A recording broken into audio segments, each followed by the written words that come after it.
ஆனால் எப்படி திமுக ஒரு விளம்பர மாடல் ஆட்சி அப்படிங்கறத அவர்கள் செய்து இருந்தார்களோ அதையே தான் இன்னைக்கு வழிமொழிந்து தாவேக்காவும் செய்து கொண்டிருக்கிறது அப்படிங்கிறது நம்மளால பார்க்க முடியுது. இதுக்கு முன்னாடி கருணை அடிப்படையில் வேலை வாய்ப்பு அப்படிங்கிறது நிறைய கொடுத்துருக்காங்க. இந்த மாதிரி முன்னுதாரணங்கள் நிறைய இருக்கு. இதற்காக மெனக்கெடுற எத்தனையோ பேர் இருக்கிறாங்க. டிஎன்பிசி எக்ஸாம்ல எழுதுறவங்க இருக்கிறாங்க.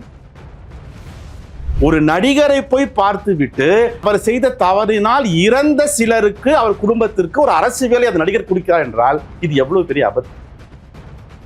ஏங்க அவர் சீஃப் மினிஸ்டர் ஆயிட்டாரு, இப்பவும் நான் போறது திமுக முட்டுக்கடை போச்சு, இந்த மாதிரி ஒரு காமெடிங்க கேட்டு. சீஃப் மினிஸ்டர் போக முன்னாடி இந்த மாதிரி விக்டிம் கார்டு பிளே பண்ணிட்டு இருந்தாரு. எல்லாத்துக்குமே விக்டிம் கார்டு.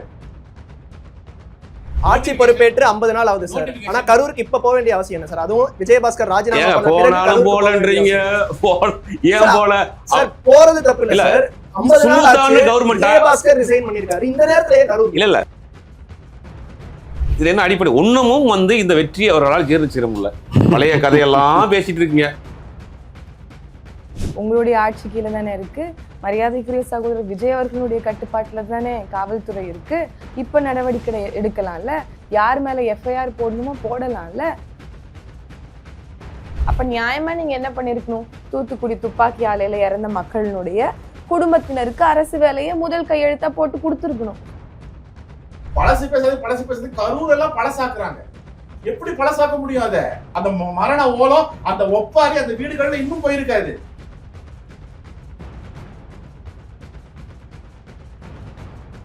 இது என்ன பாயசத்துக்கா? இதுதாமா பாயசத்தோட secret. Sweet and condensed milk from Milky Mist. பார்த்தாலே தெரியுது நல்ல சூப்பர் பாயசம். Sweet and condensed milk from Milky Mist. Aachi Masala. எந்த சமையலும் ருசி தேடும் ரகசியம். 20 ரூபாய். தி டிபேட் நேயர்களுக்கு வணக்கம்.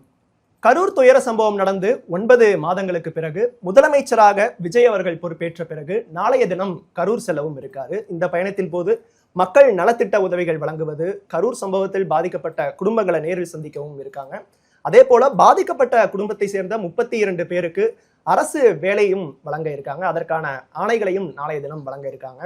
ஸோ இந்த ஆணைகளை வழங்கக்கூடாது அப்படிங்கிறத தொடர்ந்து திமுக, நாம் தமிழர் மற்றும் தோழமை கட்சியா இருக்கக்கூடிய கம்யூனிஸ்ட் கட்சிகள் இந்த நேரத்துல இந்த பணி நியமன ஆணையை வழங்கக்கூடாது அப்படின்னு தங்களோட எதிர்ப்பை பதிவு செஞ்சிருக்கிறதையும் நம்ம பார்க்கிறோம். அதே போல சமீபத்துல கரூர் அதிமுக எம்எல்ஏ எம்ஆர் விஜயபாஸ்கர் அவர்கள் தன்னுடைய எம்எல்ஏ பதவியை ராஜினாமா செஞ்சுட்டு தாவேக்கால இணைஞ்சிருக்கிறதையும் நம்ம பார்க்கிறோம். ஸோ அடுத்து இந்த தொகுதியில இடைத்தேர்தல் வரதுக்கான ஒரு வாய்ப்பும் இருக்கு.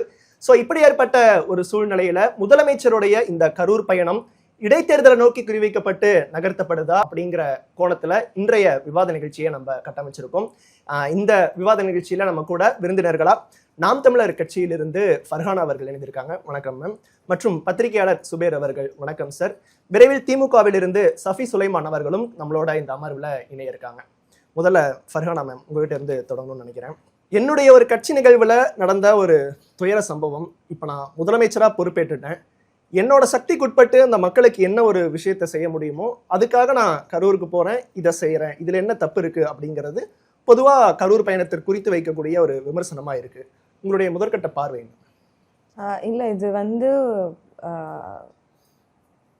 நாங்க எப்படி பார்க்குறோம் அப்படின்னா, சகோதரர் விஜய் அவர்கள் முதல்ல 41 உயிர்கள் பறிப்போனதுக்கு எந்த இடத்துலையுமே அக்கௌண்டபிலிட்டி எடுக்கல. நான் டைரக்டா ஆன் பாயிண்ட்டை சொல்லிடுறேன்.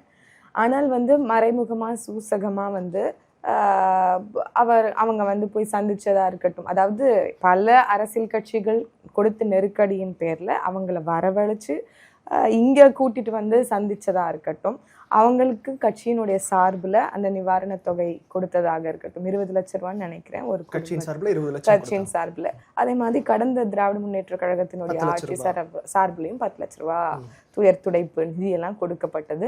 அந்த கூட்டத்துல நெரிசல்ல மக்கள் இறந்து போயிருக்கிறாங்க. யாரை பார்க்க விஜய் அவர்களை பார்க்க இறந்து போயிருக்கிறாங்க அப்படிங்கிறது தான் செய்தி. அப்படி இருக்கும்போது இங்க பொறுப்பேற்றதுக்கு பிறகு, முதலமைச்சரா பொறுப்பேற்றதுக்கு பிறகு அரசினுடைய பணத்தை தொட மாட்டேன், மக்கள் பணத்தை தொட மாட்டேன், தொட விட மாட்டேன், தொட்டவங்களையும் விட மாட்டேன் அப்படின்லாம் வீரவசனம் பேசினவர் இன்னைக்கு அரசு பணத்துல தானே இப்ப இவங்களுக்கு ஒரு வாய்ப்பு வழங்க போறாரு. இல்ல அரசு வேலை, இல்ல அரசு உத்தியோகம் அப்படின்னா நீங்க கம்பேரிட்டிவ்லி பாருங்க, அரசு வேலை 41 பேருக்கு கொடுக்க போறீங்க. இதற்காக மெனக்கெடுற எத்தனையோ பேர் இருக்கிறாங்க. டிஎன்பிசி எக்ஸாம்ல எழுதுறவங்க இருக்கிறாங்க. இதற்காக அரசு வேலைக்காக என்ன சொல்றது, அவங்களுடைய நாள் முழுக்க செலவிட்டு அதற்காகவே வந்து எப்படியாவது அந்த வேலை கிடைச்சிடாதான்ட்டு அவங்களுடைய எல்லாத்தையும் போட்டு படிக்கிறவங்கெல்லாம் இருக்கிறாங்க. அதெல்லாம் ஒரு பக்கம் இருக்கும்போது, ஏற்கனவே கடந்த ஆட்சி காலத்துல நம்ம பயங்கரமா எல்லாரும் விமர்சிச்சது ஒண்ணு இருக்கு. கள்ளச்சாராயம் குடித்து இறந்தவர்களுக்கு நீங்க 10 லட்சம் கொடுப்பீங்களா அப்படின்னு நம்ம எல்லாருமே விமர்சனம் செஞ்சோம். அப்படி அவர்களுக்கு அரசு வேலை கொடுத்தா எவ்வளவு மோசமா இருக்கும் அப்படிங்கிறத விமர்சிச்சோம். அதையே தான் இன்னைக்கு வந்து தாவேக்காவுடைய ஆட்சி வந்ததுக்கு பிறகு அரசு அவர்களுக்கு கொடுத்து முடிச்சாச்சு. நீங்க உங்க கட்சி சார்பிலையும் கொடுத்தீங்க, அதே மாதிரி அரசு சார்பிலையும் கடந்த ஆட்சி காலத்துல அவங்களோட சார்பில் ஒரு 10 லட்ச ரூபாய் கொடுத்துட்டாங்க. அதற்கு பிறகு அரசு வேலையை நீங்க எடுத்து கொடுப்பீங்க அப்படின்னா இந்த நேரத்துல நீங்க ஒண்ணு இந்த குற்றத்துல இருந்து உங்களுக்கு வந்து இது ஆக்சுவலி வந்து உங்களை விட்டுட்டு போகாது. ஏன்னா நீங்க அக்கௌண்டபிலிட்டி எங்கேயுமே எடுக்கல. என்னைய பார்க்க வந்தவங்க நான் தாமதமா வந்தனாலதான் இந்த கூட்ட நெரிசல் ஏற்பட்டுச்சு, அதனாலதான் இத்தனை பேர் இறந்தாங்க அப்படிங்கிற உறுத்தல் உங்களுக்கு இருக்கு. அதனாலதான் எதையாவது ஒண்ணு செஞ்சு நம்ம வந்து மூடிக்கிட்டே இருக்கணும்னு நினைக்கிறீங்க. பட் அந்த அக்கௌண்டபிலிட்டியை வெளிப்படையா எடுக்காத வரைக்கும், மற்றவங்க மேல பழி போட்டுக்கிட்டே இருக்கிற வரைக்கும், உங்களுக்கு உண்மை என்னன்னு வெளிப்படையா தெரிஞ்சதுக்கு அப்புறமும் இதே மாதிரியான ஒரு சாக்குப்போக்குகள் சொல்லிட்டு இருக்க வரைக்கும் நீங்க இன்னும் எவ்வளவு செய்தாலும் உங்களுக்கு மன நிறைவு வரப்போறது இல்லை அப்படிங்கிறத நான் வந்து சொல்லிடுறேன். அது இல்லாம to be on the fairer side, நீங்க நியாயமான ஒரு தரப்பு பக்கத்துல இருந்து பொதுமக்களுடைய பார்வையில இருந்து ஜனநாயக நாட்டினுடைய உரிமையில இருந்து பாத்தீங்க அப்படின்னா, இந்த இடத்துல 41 பேருக்கு ஒரு அரசு வேலையை எடுத்து கொடுக்குறோம் அப்படின்னு சொல்றது வந்து உங்களுடைய ஆட்சி வந்து ரொம்ப நல்ல ஆட்சின்னு மக்களுக்கு காமிக்கிறது அப்படிங்கிறதும் ஒரு பார்வை இருக்கு. அட் த சேம் டைம் வரக்கூடிய இடைத்தேர்தல்ல வெற்றி பெறுவதற்கான ஒரு வாய்ப்பை தேடிக்கொள்வதற்காக நடத்தக்கூடிய ஒரு ஆர்கெஸ்ட்ரேஷன் அப்படிங்கிறதையும் நாங்க வந்து எங்களுடைய பார்வையா வைக்கிறோம். கடந்த ஆட்சியில காவல்துறை வந்து சரியா அந்த கரூர் ஸ்டாம்பேட், அதாவது கரூர் அந்த பிரச்சார நேரத்துல காவல்துறை சரியான ஒரு ஒத்துழைப்பு கொடுக்கல, அதிக காவல்துறையினரே அங்க இல்ல, அப்போதைய ஆளும் அரசு தான் இதற்கு காரணம் அப்படிங்கறத இப்ப வரைக்கும் முந்தைய திமுக அரசு. சரி, உங்களுடைய வாதத்தின்படி கடந்த ஆட்சி காலத்துல அவங்க காவல்துறை சரியில்லை. இப்ப காவல்துறை யாருக்கிட்ட இருக்கா? உங்களுடைய ஆட்சி கீழே தானே இருக்கு. மரியாதைக்குரிய சகோதரர் விஜய் அவர்களுடைய கட்டுப்பாட்டுல தானே காவல்துறை இருக்கு. இப்ப நடவடிக்கை எடுக்கலாம்ல, யார் மேல எஃப்ஐஆர் போடணுமோ போடலாம்ல, அவர்கள் மீது வழக்கு பதிவு செய்து அவர்கள் மீது நடவடிக்கை எடுக்கலாம்ல. சிபிஐ விசாரணைக்கு போனது அதெல்லாம் இல்ல. உங்களுக்கு வெளிப்படையா அவங்கதான் தப்பு பண்ணாங்க அப்படிங்கிறது உங்களுக்கு தெரியுது. ஏன் நீங்க உடனடியாக இதற்கான நடவடிக்கை எடுக்க கூடாது? எதுக்கு காலம் தாழ்த்தணும் அப்படிங்கிறதுக்காண்டி பழைய தூக்கி இன்னொருத்தவங்க மேல போடுறீங்க, சிபிஐ மேல போடுறீங்க, இல்ல கடந்த ஆட்சி காலத்து மேல போடுறீங்க. உடனடியா உங்களுக்கு இருக்கு பவர்ஸ், ஆனா உங்களால அதை எக்ஸிக்யூட் பண்ண முடியல, இயலாமை. அது மட்டும் இல்லாம உங்களுக்கு இந்த இந்த இந்த நிகழ்வை வந்து மூடி மறைக்கிறதுக்கு வழி தெரியாம ஒவ்வொரு வாய்ப்பையா தேடி போறீங்க அப்படிங்கிறது தான். ஒன்றும் இல்லை, சிம்பிள். எஸ், இந்த நிகழ்வு என்னுடைய அலட்சியத்தாலும் நடந்தது அப்படின்னு ஒரு ஸ்டேட்மெண்ட் சகோதரர் விஜய் அவர்கள் விடுவாரா?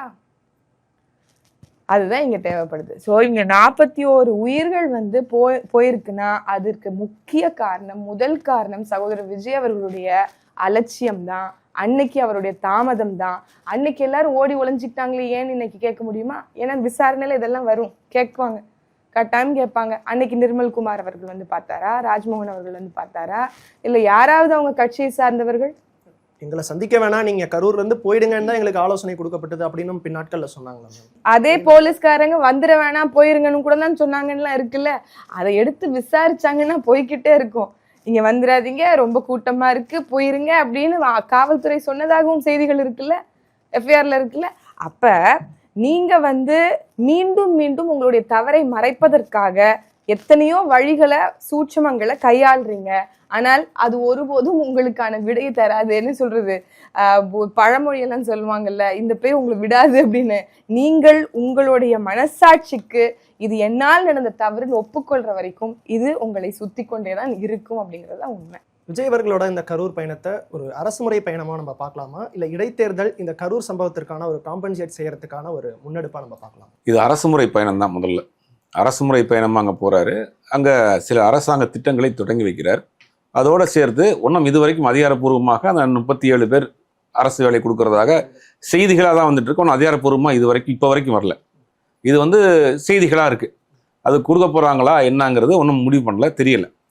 இப்போ கரூருக்கு போகிறார். முதல் முறையாக அவருடைய வாழ்க்கையில் தமிழக வெற்றி கழகம் ஆரம்பித்ததுக்கு பிறகு ஒரு பெரும் துயர சம்பவம் நடந்த ஒரு இடத்திற்கு முதலமைச்சராக மீண்டும் திரும்பி போயிருக்கிறார். போகிறப்ப அரசு முறை பயணமாக போகிறார், அரசு நிகழ்ச்சியில் கலந்துக்கிறார். அதனோடு சேர்த்து அந்த பாதிக்கப்பட்ட மக்களை சந்திக்க போகிறார், வேலை ஒன்று கொடுக்க போகிறாருங்கிறார். இதில் தவறு எதுவும் கிடையாது. ஏன்னா அங்கே வந்த மக்கள் யாரும் ஒரு சாமானிய எளிய பின்புலத்தில் இருக்கக்கூடிய மக்கள் தான் வந்தாங்க. அது வந்து இங்கே கள்ளச்சாராய மரணத்தையும் இதையும் ஒப்பிடவே கூடாது. கள்ளச்சாராய மரணம்ங்கிறது அரசாங்கத்தினுடைய ஃபெயிலியர். அவங்க கள்ளச்சாராயத்தை கட்டுப்படுத்த தவறி அதற்கு பிறகு அதை விற்க அனுமதி கொடுத்து, கள்ளத்தனமாக விற்க அனுமதி கொடுத்து, அதை தெரிஞ்சே வாங்கி கொடுத்து இறந்துருக்காங்க. அதுக்கு 10 லட்ச ரூபா கொடுத்துருக்காங்க. இப்போ அதையும் வேடிக்கை பார்க்க வந்த அப்பாவி மக்கள் இறந்து போனதையும் ஒன்றா சமநிலைப்படுத்தவே கூடாது. முதல்ல இந்த மரணத்தையும் அந்த மரணத்தையும் சமநிலைப்படுத்தக்கூடாது. இப்போ அப்படி ஒரு துயர சம்பவம் நடந்திருக்கு. அங்கே வந்திருக்கக்கூடிய ஆட்கள் எல்லாமே ஒரு விளிம்பில் நிலை இருக்கக்கூடிய ஒரு பாமர மக்கள் தான் இன்றைக்கி வேடிக்கை பார்க்க வந்தவங்க தான். வேடிக்கை பார்க்க வந்தவங்களும் இன்றைக்கி உயிரை விட்டுருக்குறாங்க. அதில் நிறைய பேர் நம்ம பார்த்துருக்குறோம். அம்மா இருக்கிறாங்க, குழந்தை இல்லை, குழந்தை இருக்கிறாங்க, அம்மா இல்லை, அப்புறம் சில பேர் பேச முடியாத, இந்த மாதிரி நிறையா பேர் பார்க்குறோம். ஒரு குடும்பத்திற்கான ஒரு அரசு வேலை அப்படிங்கிறது அந்த குடும்பத்திற்கான ஒரு நீண்ட நாள் வாழ்க்கைக்கு தேவையான ஒரு விஷயம். என்னதான் நீங்கள் பணம் கொடுத்தாலும் காசை கொடுத்தாலும் அவர்கள் வாழ்வாதாரத்தை தக்க வைத்துக் கொள்வதற்கு, ஒரு குடும்பத்தை அடுத்த கட்டத்துக்கு நகர்த்தி கொண்டு போவதற்கு வேலைங்கிறது, அரசு வேலைங்கிறது கொடுக்குறாங்க. அப்போ இது நம்மளுடைய பார்க்க வந்த இடத்துல நடந்த ஒரு சம்பவம். அது நமக்கு செய்யணும்னு அரசு வேலையை கொடுக்குறது இல்லை. அந்த டைம்லேயே இதற்கு எங்களோட நிகழ்ச்சியில் இப்படி ஒரு விஷயம் நடந்துருச்சு, அதற்கு நாங்களும் ஒரு வகையில் பொறுப்பேற்றுக்கிறோம் அப்படிங்கிற ஒரு விஷயத்தை அந்த நேரத்தில் சொல்லியிருந்தா இப்போ இந்த எதிர்ப்புகள் கிளம்பி இருக்காதுல்ல சார் பின் நாட்களில்? இல்லை, அன்னைக்கு சுச்சுவேஷன் வேற. அன்னைக்கு வந்து இல்லை, இப்போ வரைக்குமே கடந்த திமுக அரசு தான் காரணம், காவல்துறை ஒழுங்காக செயல்படலை, ஆதவ அர்ஜுனா அவர்கள் குறிப்பிடும்போது காவல்துறையினர் தான் கொண்டுட்டாங்க அப்படிங்கிற மாதிரியான விஷயம். இல்லை, அவங்க பாயிண்ட் ஆஃப் வியூவில் ஒரு இது வைக்கிறாங்க. காவல்துறை எங்களுக்கு சரியாக ஒத்துழைப்பு கொடுக்கல, அதனால வந்து அன்னைக்கு ஒரு அந்த சம்பவத்தை நடந்துருச்சுன்னு அவங்க தரப்புல வைக்கிறாங்க. இது என்னன்னா, இது நம்ம பேசி இது வந்து கடந்து போகிறத விட விசாரணை வளையத்துக்குள்ளே இருக்குது. இப்போ சிபிஐ விசாரணையில் இருக்குது, எஸ்ஐடி கோர்ட்டோட மானிட்டரிங், சுப்ரீம் கோர்ட்டோட மானிட்டரிங்கில் எஸ்ஐடி நடந்திருக்கு. விசாரணை முழுவதுமாக நடந்து முடிஞ்சிருச்சு. கிட்டத்தட்ட 1500க்கும் மேற்பட்ட அங்கே கரூரில் இருக்கக்கூடிய அந்த விட்னஸை பதிவு பண்ணியிருக்கிறாங்க. இன்னைக்கு முதலமைச்சர் இருக்க விஜய் அவர்களே 3 முறை போய் டெல்லியில் வாக்குமூலம் கொடுத்து வந்திருக்காரு. விசாரணை முடிஞ்சிருச்சு. இப்போ இவங்க சொல்லக்கூடிய விஷயம் என்னன்னா, இந்த மாதிரியான வேலை வாய்ப்புகள் கொடுக்குறப்ப சாட்சிகள் கலைக்கப்படும், புரள் சாட்சியாக மாறும், விசாரணை நேர்மையாக நடக்குமாங்கிற மாதிரியான குற்றச்சாட்டுகள்லாம் வைக்கிறாங்க. பட் விசாரணை முடிஞ்சிருச்சு. இன்னைக்கு தீர்ப்பு சொல்றதுக்கு தான் அங்கே பெண்டிங். அப்படிங்கும் போது இவர் மனதிற்கு தோணுது, இதுக்கு முன்னாடி கருணை அடிப்படையில் வேலை வாய்ப்பு அப்படிங்கிறது நிறையா கொடுத்துருக்குறாங்க. இது மாதிரி முன்னுதாரணங்கள் நிறையா இருக்குது. தமிழ்நாடு அரசாங்கம் நிறைய அதுக்கு ஒரு இதே இருக்குது. அரசாங்க வேலையில் பார்க்குறாங்க ஒருத்தவங்க, அவங்களோட வீட்டிலேயோ யாரோ ஒருத்தவங்க இறந்து போனால் குடும்பத்துக்கு ஒரு வாரிசு வேலை போடுறது அப்படிங்கிறது, கருணை அடிப்படையில் ஒரு வாரிசுக்கு வேலை கொடுக்கறதுங்கிறது வந்து இயற்கையான விஷயம்தான்.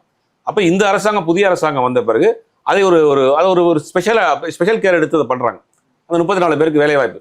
சரி, எப்படி பார்த்தாலும் கூட ஒரு தகுதியான ஒரு நபர்களுக்கு, பாதிக்கப்பட்ட ஒரு குடும்பத்திற்கு ஒரு அரசு வேலை போகிறதுல எல்லா கட்சிகளுமே இன்னைக்கு அதை ஏன் எவ்வளோ எதிர்ப்பு தெரிவிக்கிறாங்கன்றது தெரியல. ஏன்னா அவங்க யாரும் பெரிய பொருளாதார பின்பலமோ பெரிய கல்வியறிவு பின்பலமோ அவங்க அந்த மாதிரி நாட்கள்லாம் இல்லை. ஒரு பாமர அப்பாவி மக்கள் தான் அன்னைக்கு இறந்து போயிருக்காங்க. அவர்கள் குடும்பத்துக்கு ஒருத்தருக்கு அரசு வேலை போயிட்டு போகுது, என்ன இருக்கு இதுல? என்ன மக்கள் போர்ல இறந்து போகல, ஒரு நடிகரை பார்க்க வந்து அங்க வந்து இறந்து போயிருக்காங்க.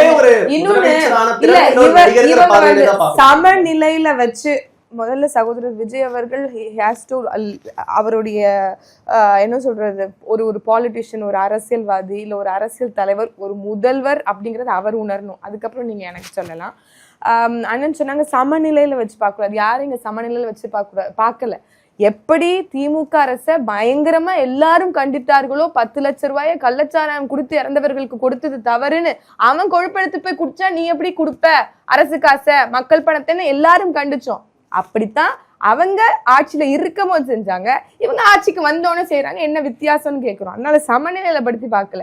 எஸ்ஐடி வேணான்னு சொன்னது அவங்க, ஆனா எஸ்ஐடிக்கு கடைசியில திருப்பி மாத்தி விட்டது யாரு? அதே அவங்கதான். அப்ப இது எல்லாமே வந்து இந்த குழப்ப நிலைக்கு காரணம் என்னன்னா, குத்தமுள்ள நெஞ்சு குறுகுறுக்கும்ங்கிறது தான் சிம்பிள். இல்ல நீங்க கள்ளச்சாராயம் நான் எதையும் சமநிலைப்படுத்தக்கூடாதுன்னா, கள்ளச்சாராயம் குடித்தா உடல்நிலை பாதிக்கும் இல்லையா, தெரிஞ்சதான் போய் குடிக்கிறாங்க. அதுவும் வேடிக்கை போன மக்கள் போய் இறந்து போனது ஒன்னா? எதையும் கண்டிச்சோம், இதையும் கண்டிக்கிறது அரசாங்கம் கொடுத்தது கண்டிக்கலாம் தான், கண்டிக்க வேண்டியதாங்க. ஆனா இறந்து போனவர்கள் சொல்றேன் நான், கள்ளச்சாராயம் குடித்து இறந்து போனவர்களும் அப்பாவியே வேடிக்கை பார்க்க போன இறவங்களும் ஒன்னா? கள்ளச்சாராயம் குடித்தா உடல்நிலை பாதிக்கப்படும் அப்படின்னு தெரிஞ்சே ஒரு தவறான வேலையை செய்ய போய் இறந்து போறாங்க. இப்போ அதையும் வேடிக்கை பார்க்க போய் இறந்து போனவங்களையும் எப்படி நீங்க ஒண்ணாக்குவீங்க? அவங்களுக்கு தெரியுமா?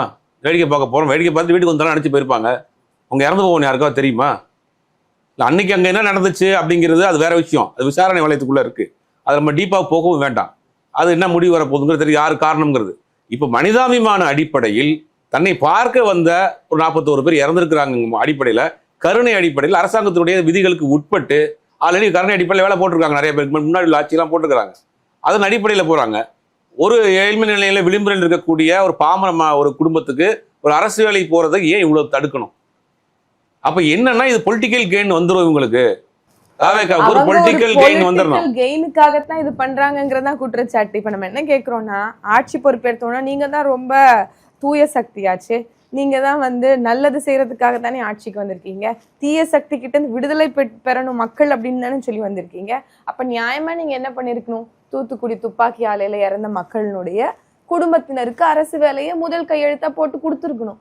அப்படி இல்லையா, ஆர்மில எத்தனையோ பேர் தமிழ்நாட்டை சார்ந்தவர்கள் இருக்கிறாங்க, அவங்க இறந்தவங்களுக்கு அரசு வேலையை நாங்க இங்க கொடுக்குறோம்ங்கறத கொடுத்துருக்கணும். முதல் கட்டமா நான் இதை எடுத்து பண்ணுவேன் அப்படின்னா, அவரை பார்க்க வந்த அவர் சம்பந்தப்பட்ட ஒரு சம்பவம் நடந்திருக்கு, எல்லாத்துக்கும் அரசு வேலை கொடுக்க முடியுமா? கொடுத்தா எவ்வளவு பேருக்கு தான் கொடுக்கறது?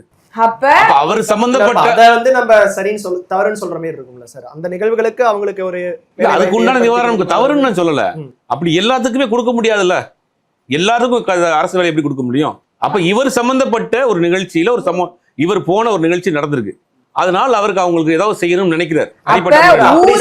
கட்சிக்கு முன்னாடி கட்சியா அப்ப ஊராம் வீட்டு நெய்ல ஸ்வீட் செய்யாத அப்படின்னு வந்து சகோதரர் விஜய் அவர்கள் பிரச்சாரத்துல பேசினாரு. இன்னைக்கு அவர் என்ன பண்றாரு? ஊரா வீட்டு நெய் எடுத்து தான் எடுத்துட்டு போக கூடாதுங்கிறது தான் இது. அவர் சொன்ன அன்னைக்கு அவர் சம்பந்தப்பட்டது லஞ்சம் வாங்கிக்கிட்டு அரசு வேலை போடல, லஞ்சம் வாங்கிக்கிட்டு அரசு வேலை போடல, பள்ளிக்கூடத்துக்கு பெர்மிஷன் வாங்குறதுக்கு 100 கோடி ரூபாய் அடிக்கல, ஒரு பாதிக்கப்பட்ட குடும்பத்துக்கு அரசு வேலை கொடுக்குறாரு. இது லஞ்ச ஊழல் நடந்திருக்கா? அதுல இது முறைகேடு நடந்திருக்கா? வந்து 50 நாள் ஏதாவது நடந்திருக்கா? அப்படி ஒரு சம்பவம் நடந்திருந்தா பரவாயில்ல. இது வரைக்கும் லட்சமா பணத்தை வாங்கிட்டு வேலை போட்டிருக்காங்க. 1000 கோடிக்கு மேல முன்னாள் அமைச்சர் ஒருத்தர் காசை வாங்கிட்டு வேலை போட்டிருக்காங்கிற வழக்கு பதிவு செய்யப்பட்டிருக்கு. அப்படி நடந்திருக்கா? இது எப்பயுமே வழக்கறிஞர் நியமனத்துல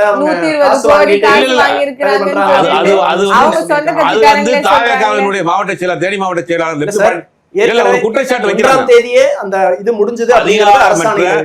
அதிகாரமற்ற ஒரு குற்றச்சாட்டு. இன்னைக்கு நேத்து ஒருத்தர் கம்ப்ளைண்ட் கொடுத்திருக்காரு. நான் சொல்லி முடிச்சிடறேன். தேனி மாவட்டத்தினுடைய உத்தமபாளையத்தை சேர்ந்த ஒரு வழக்கறிஞர் கம்ப்ளைண்ட் கொடுத்திருக்காரு. அதுக்கு தேனி மாவட்ட செயலர் லெப்ட் பாண்டி என்ன பண்றாரு? இது இனிமேல் நிரூபிச்சா நான் அரசியலை விட்டே போயிடுறாரு. அரசாணையில 1ஆம் தேதி அதுக்கான ப்ராசஸ் முடிஞ்சதா ஒரு விஷயம் கொடுத்திருக்கு. ஆனா அமைச்சர் 2 நாட்களுக்கு முன்பே பேசும்போது நேற்று மாலை தான் இல்ல அது வந்து தவறு நடந்திருந்தா கண்டிப்பா தண்டிக்க போறாங்க, நியமனத்தை ரத்து பண்ண போறாங்க. அது நடந்துட்டு இருக்கு. அப்ப எத்தனையோ நல்ல விஷயங்கள்லாம் நடந்துகிட்டே தான் இருக்கு. சரி, அப்ப இன்னைக்கு இருக்கக்கூடிய அமைச்சர் கீர்த்தனா அவர்கள் என்ன பண்ணாரு? அவங்க போயிட்டு பள்ளிக்கூடத்துல போய் ஆய்வு பண்றேங்கிற பேர்ல ஒரு குழந்தையோட கான்பிடன்ஸ், தன்னம்பிக்கைய எல்லாத்தையும் வந்து சீர்குலைக்கும் விதத்துல அது தவறுதான், அது தவறுதான், அது தவறுதான். ஆனா அமைச்சரும் விளக்கம் கொடுக்குறாரு. ஒரு அக்காஸ்தானத்துல இருந்து அவங்க அந்த அறிவுரைகளை கொடுத்திருக்காங்க அப்படின்னு சொல்றாங்க பள்ளிக்கல்வித்துறை. இல்ல தயவு செய்து வந்து அந்த அக்கௌண்டபிலிட்டி எடுக்க கத்துக்கணும் தாவேகா. நாங்க கத்துக்கிறோம், இப்பதான் எங்களுக்கு நாங்க புதுசா வந்திருக்கோம், எங்களுக்கு இதெல்லாம் எதுவும் தெரியலன்னா கூட ஓரளவுக்கு we can understand. ஓகே, அதை விட்டுட்டு அதை கவர் அப் பண்றதுக்கு இவங்க பேசுற பேச்செல்லாம் இருக்கு பாத்தீங்களா, அது சகிக்கவே முடியாத குற்றமாக பார்க்கப்படுது. இன்னும் சொல்ல போனால் திமுக கிட்ட கூட நான் அதெல்லாம் பெருசா பார்த்தது கிடையாது. அவங்க சில இடங்கள்ல அக்செப்ட் பண்ணிப்பாங்க, ஆனா இங்க கவர் அப் பண்றதுக்கு நிறைய பண்றாங்க. இன்னும் சொல்ல போனால் இப்ப பாருங்க, அந்த வழக்கறிஞர் ஊழலா இருக்கட்டும், இல்ல இந்த பள்ளி கல்வித்துறையில பண்ணக்கூடிய இந்த தனியார் பள்ளிகளுக்கு கொடுக்கக்கூடிய அனுமதி உள்ள பண்ணக்கூடிய ஊழலா இருக்கட்டும், இல்ல தனியார் பள்ளிகளுக்கு என்ன அனுமதி ஊழல் நடந்துச்சு பண்ணிட்டு இருக்காங்க, எவிடன்ஸ் இருக்குன்னு சொல்றாங்க. காட்டையில இருக்க துரைமுருகன் அண்ணன் வந்து சொல்லி இருக்காரு, எவிடன்ஸ் எங்க கையில இருக்குன்னு. ஆதாரத்தை கொடுக்க போறாங்க. அதனால அது காத்திருப்போம். ஆனால் ஊழல் நடந்திருக்கு, எந்த விதத்தையும் தூய சக்தியவர்கள் இல்லை அப்படிங்கிறதுக்கு எடுத்துக்காட்டுகளும் இருக்கு. ஆனால் எப்படி திமுக ஒரு விளம்பர மாடல் ஆட்சி அப்படிங்கிறத அவர்கள் செய்து இருந்தார்களோ அதையே தான் இன்னைக்கு வழிமொழிந்து தாவேக்கம் செய்து கொண்டிருக்கிறது அப்படிங்கறது நம்மளால பார்க்க முடியுது. கீர்த்தன அமைச்சர் அவர்கள் செய்தது தவறு அப்படிங்கறத அண்ணன் சுபேர் சொல்கிறார். ஆனால் மரியாதைக்குரிய சகோதரர் ராஜ்மோகன் அவர்கள் அக்கா ஸ்தானத்தில் அப்படிங்கிறாரு. அவருக்கு தெரியும். ஏன்னா ஒரு அரசு பள்ளிக்கூடத்துல ஒரு குழந்தைகிட்ட உன் அப்பா என்ன பண்றாருன்னு கேட்கிற கேள்வி எவ்வளவு மன உளைச்சலுக்கு உள்ளாகக்கூடிய ஒரு கேள்வி அப்படிங்கிறது கட்டாயம் சகோதரர் ராஜ்மோகன் அவர்களுக்கு தெரிஞ்சிருக்கும். ஆனால் அவர் அதை கவர் பண்ணணும்னு நினைக்கிறார் பாத்தீங்களா, அதுதான் இருக்கிறது மிகப்பெரிய குற்றம். விஜய் அவர்கள் கரூர் செல்வதற்கு திமுக ஆரம்பத்துல இருந்தே ஏதோ ஒரு முட்டுக்கட்டை போட்டுட்டே இருக்கு, எங்களை அங்க போக விடாம தடுக்கிறாங்க அப்படிங்கிற விமர்சனங்களை தொடர்ந்து முன் வச்சுட்டு வந்தாங்க. 2 நாட்களுக்கு முன்பு உச்சநீதிமன்றத்துல இது தொடர்பா தாக்கல் செஞ்சிருந்த 2 வழக்குகளையுமே நம்ம பார்த்திருந்தோம். ஒண்ணு, விஜய் அவர்கள் அங்கு சென்று மக்களுக்கு அந்த பணி ஆணைகளை கொடுக்க கூடாது, இது வந்து கட்சி வழக்கினுடைய போக்க திசை திருப்பும் அப்படிங்கிற ஒரு வழக்கம் தொடரப்பட்டிருந்தது. மற்றொன்று, ஆதவ் அர்ஜுனா அவர்கள் சிபிஐ வழக்கு இருக்கும்போது அவதூறான ஒரு கருத்துக்களை தெரிவிக்கிறாங்க, இந்த நேரத்தில் இது பேசக்கூடாது அப்படிங்கறதை எதிர்த்து 2 வழக்குகள் தொடரப்பட்டிருந்தது. ஒரு வழக்கு தள்ளுபடி செய்யப்பட்டிருக்கு, இன்னொரு வழக்கு வாபஸ் பெறப்பட்டிருக்கு. திமுக எந்த இடத்துல இது சொதப்பியிருக்காங்க நீங்க பாக்குறீங்க? ஏன்னா கடந்த காலங்கள்ல சட்டத்துறையில நிறைய வெற்றிகளை திமுக பெற்றிருந்ததையும் நம்ம பார்த்திருக்கோம் நீதிமன்றங்கள்ல. இந்த இடத்துல எந்த விஷயத்துல சொதப்பியிருக்காங்கன்னு பாக்குறீங்க, என்ன பின்னடைவுன்னு பாக்குறீங்க? இல்ல நீங்க இந்த 2 வழக்கும் உங்ககிட்டே நான் கேட்கறேன்னே, இந்த 2 வழக்கு என்ன தப்புன்னு சொல்லுங்க. இந்த 2 வழக்கு தாக்கல் செஞ்சதுல ஏதாவது ஒரு தப்பு இருக்கான்னு சொல்லுங்க. ஆஸ் ஆங்கர் இதுல ஏதாவது ஒரு தவறு இருக்கா? திமுக தாக்கல் செய்து தவறு ஒன்று சொல்லுங்க பாப்போம். இல்லை தானே? மாரலா பார்த்தா ஏதாவது மிஸ்டேக்ஸ் இருக்கா அந்த வழக்கத்தை தாக்கல் பண்ணதில்? இல்லை. மாரலாக பார்த்து எந்த மிஸ்டேக்ஸும் இல்லை. அப்போது லீகலாக அவங்க சொன்னது என்னென்னா, நீங்கள் போயிட்டு ஏற்கனவே ஒரு குழு இதுக்கு சுப்ரீம் கோர்ட் மூலமாக அமைச்சிருக்கு, அங்கே போயிட்டு நீங்கள் இதை வந்து முறையிடலாம், இல்லைன்னா கண்டெம்ட் போடலான்னு சொல்லிட்டு யார் சொல்கிறாங்க? ஜஸ்டிஸ் சொல்கிறாங்க. அதுபடி திமுக இதில் வந்திருக்கு. இதில் சொதப்பலோ இது எதுவுமே கிடையாது. எவ்ரிதிங் இஸ் அன், உங்களுக்கு legal system everything is an attempt தான். Everything is an attempt. அம்மையார் ஜெயலலிதா வந்து ஜெயிலுக்கு போகணும் யாருக்குமே தெரியாது. But she was been accused, she was been convicted, she was been put into jail. that is the process. அது அப்படிதான் வரும். அதாவது 1991 பண்ண விஷயத்தை அன்னைக்கு கேஸ் போடும்போதே ஆர்எஸ் பாரதி அவர்களுக்கோ சுப்பிரமணிய சாமி அவர்களுக்கோ ஜெயிலுக்கு போகணும் யாருக்குமே தெரியாது. But the case travelled.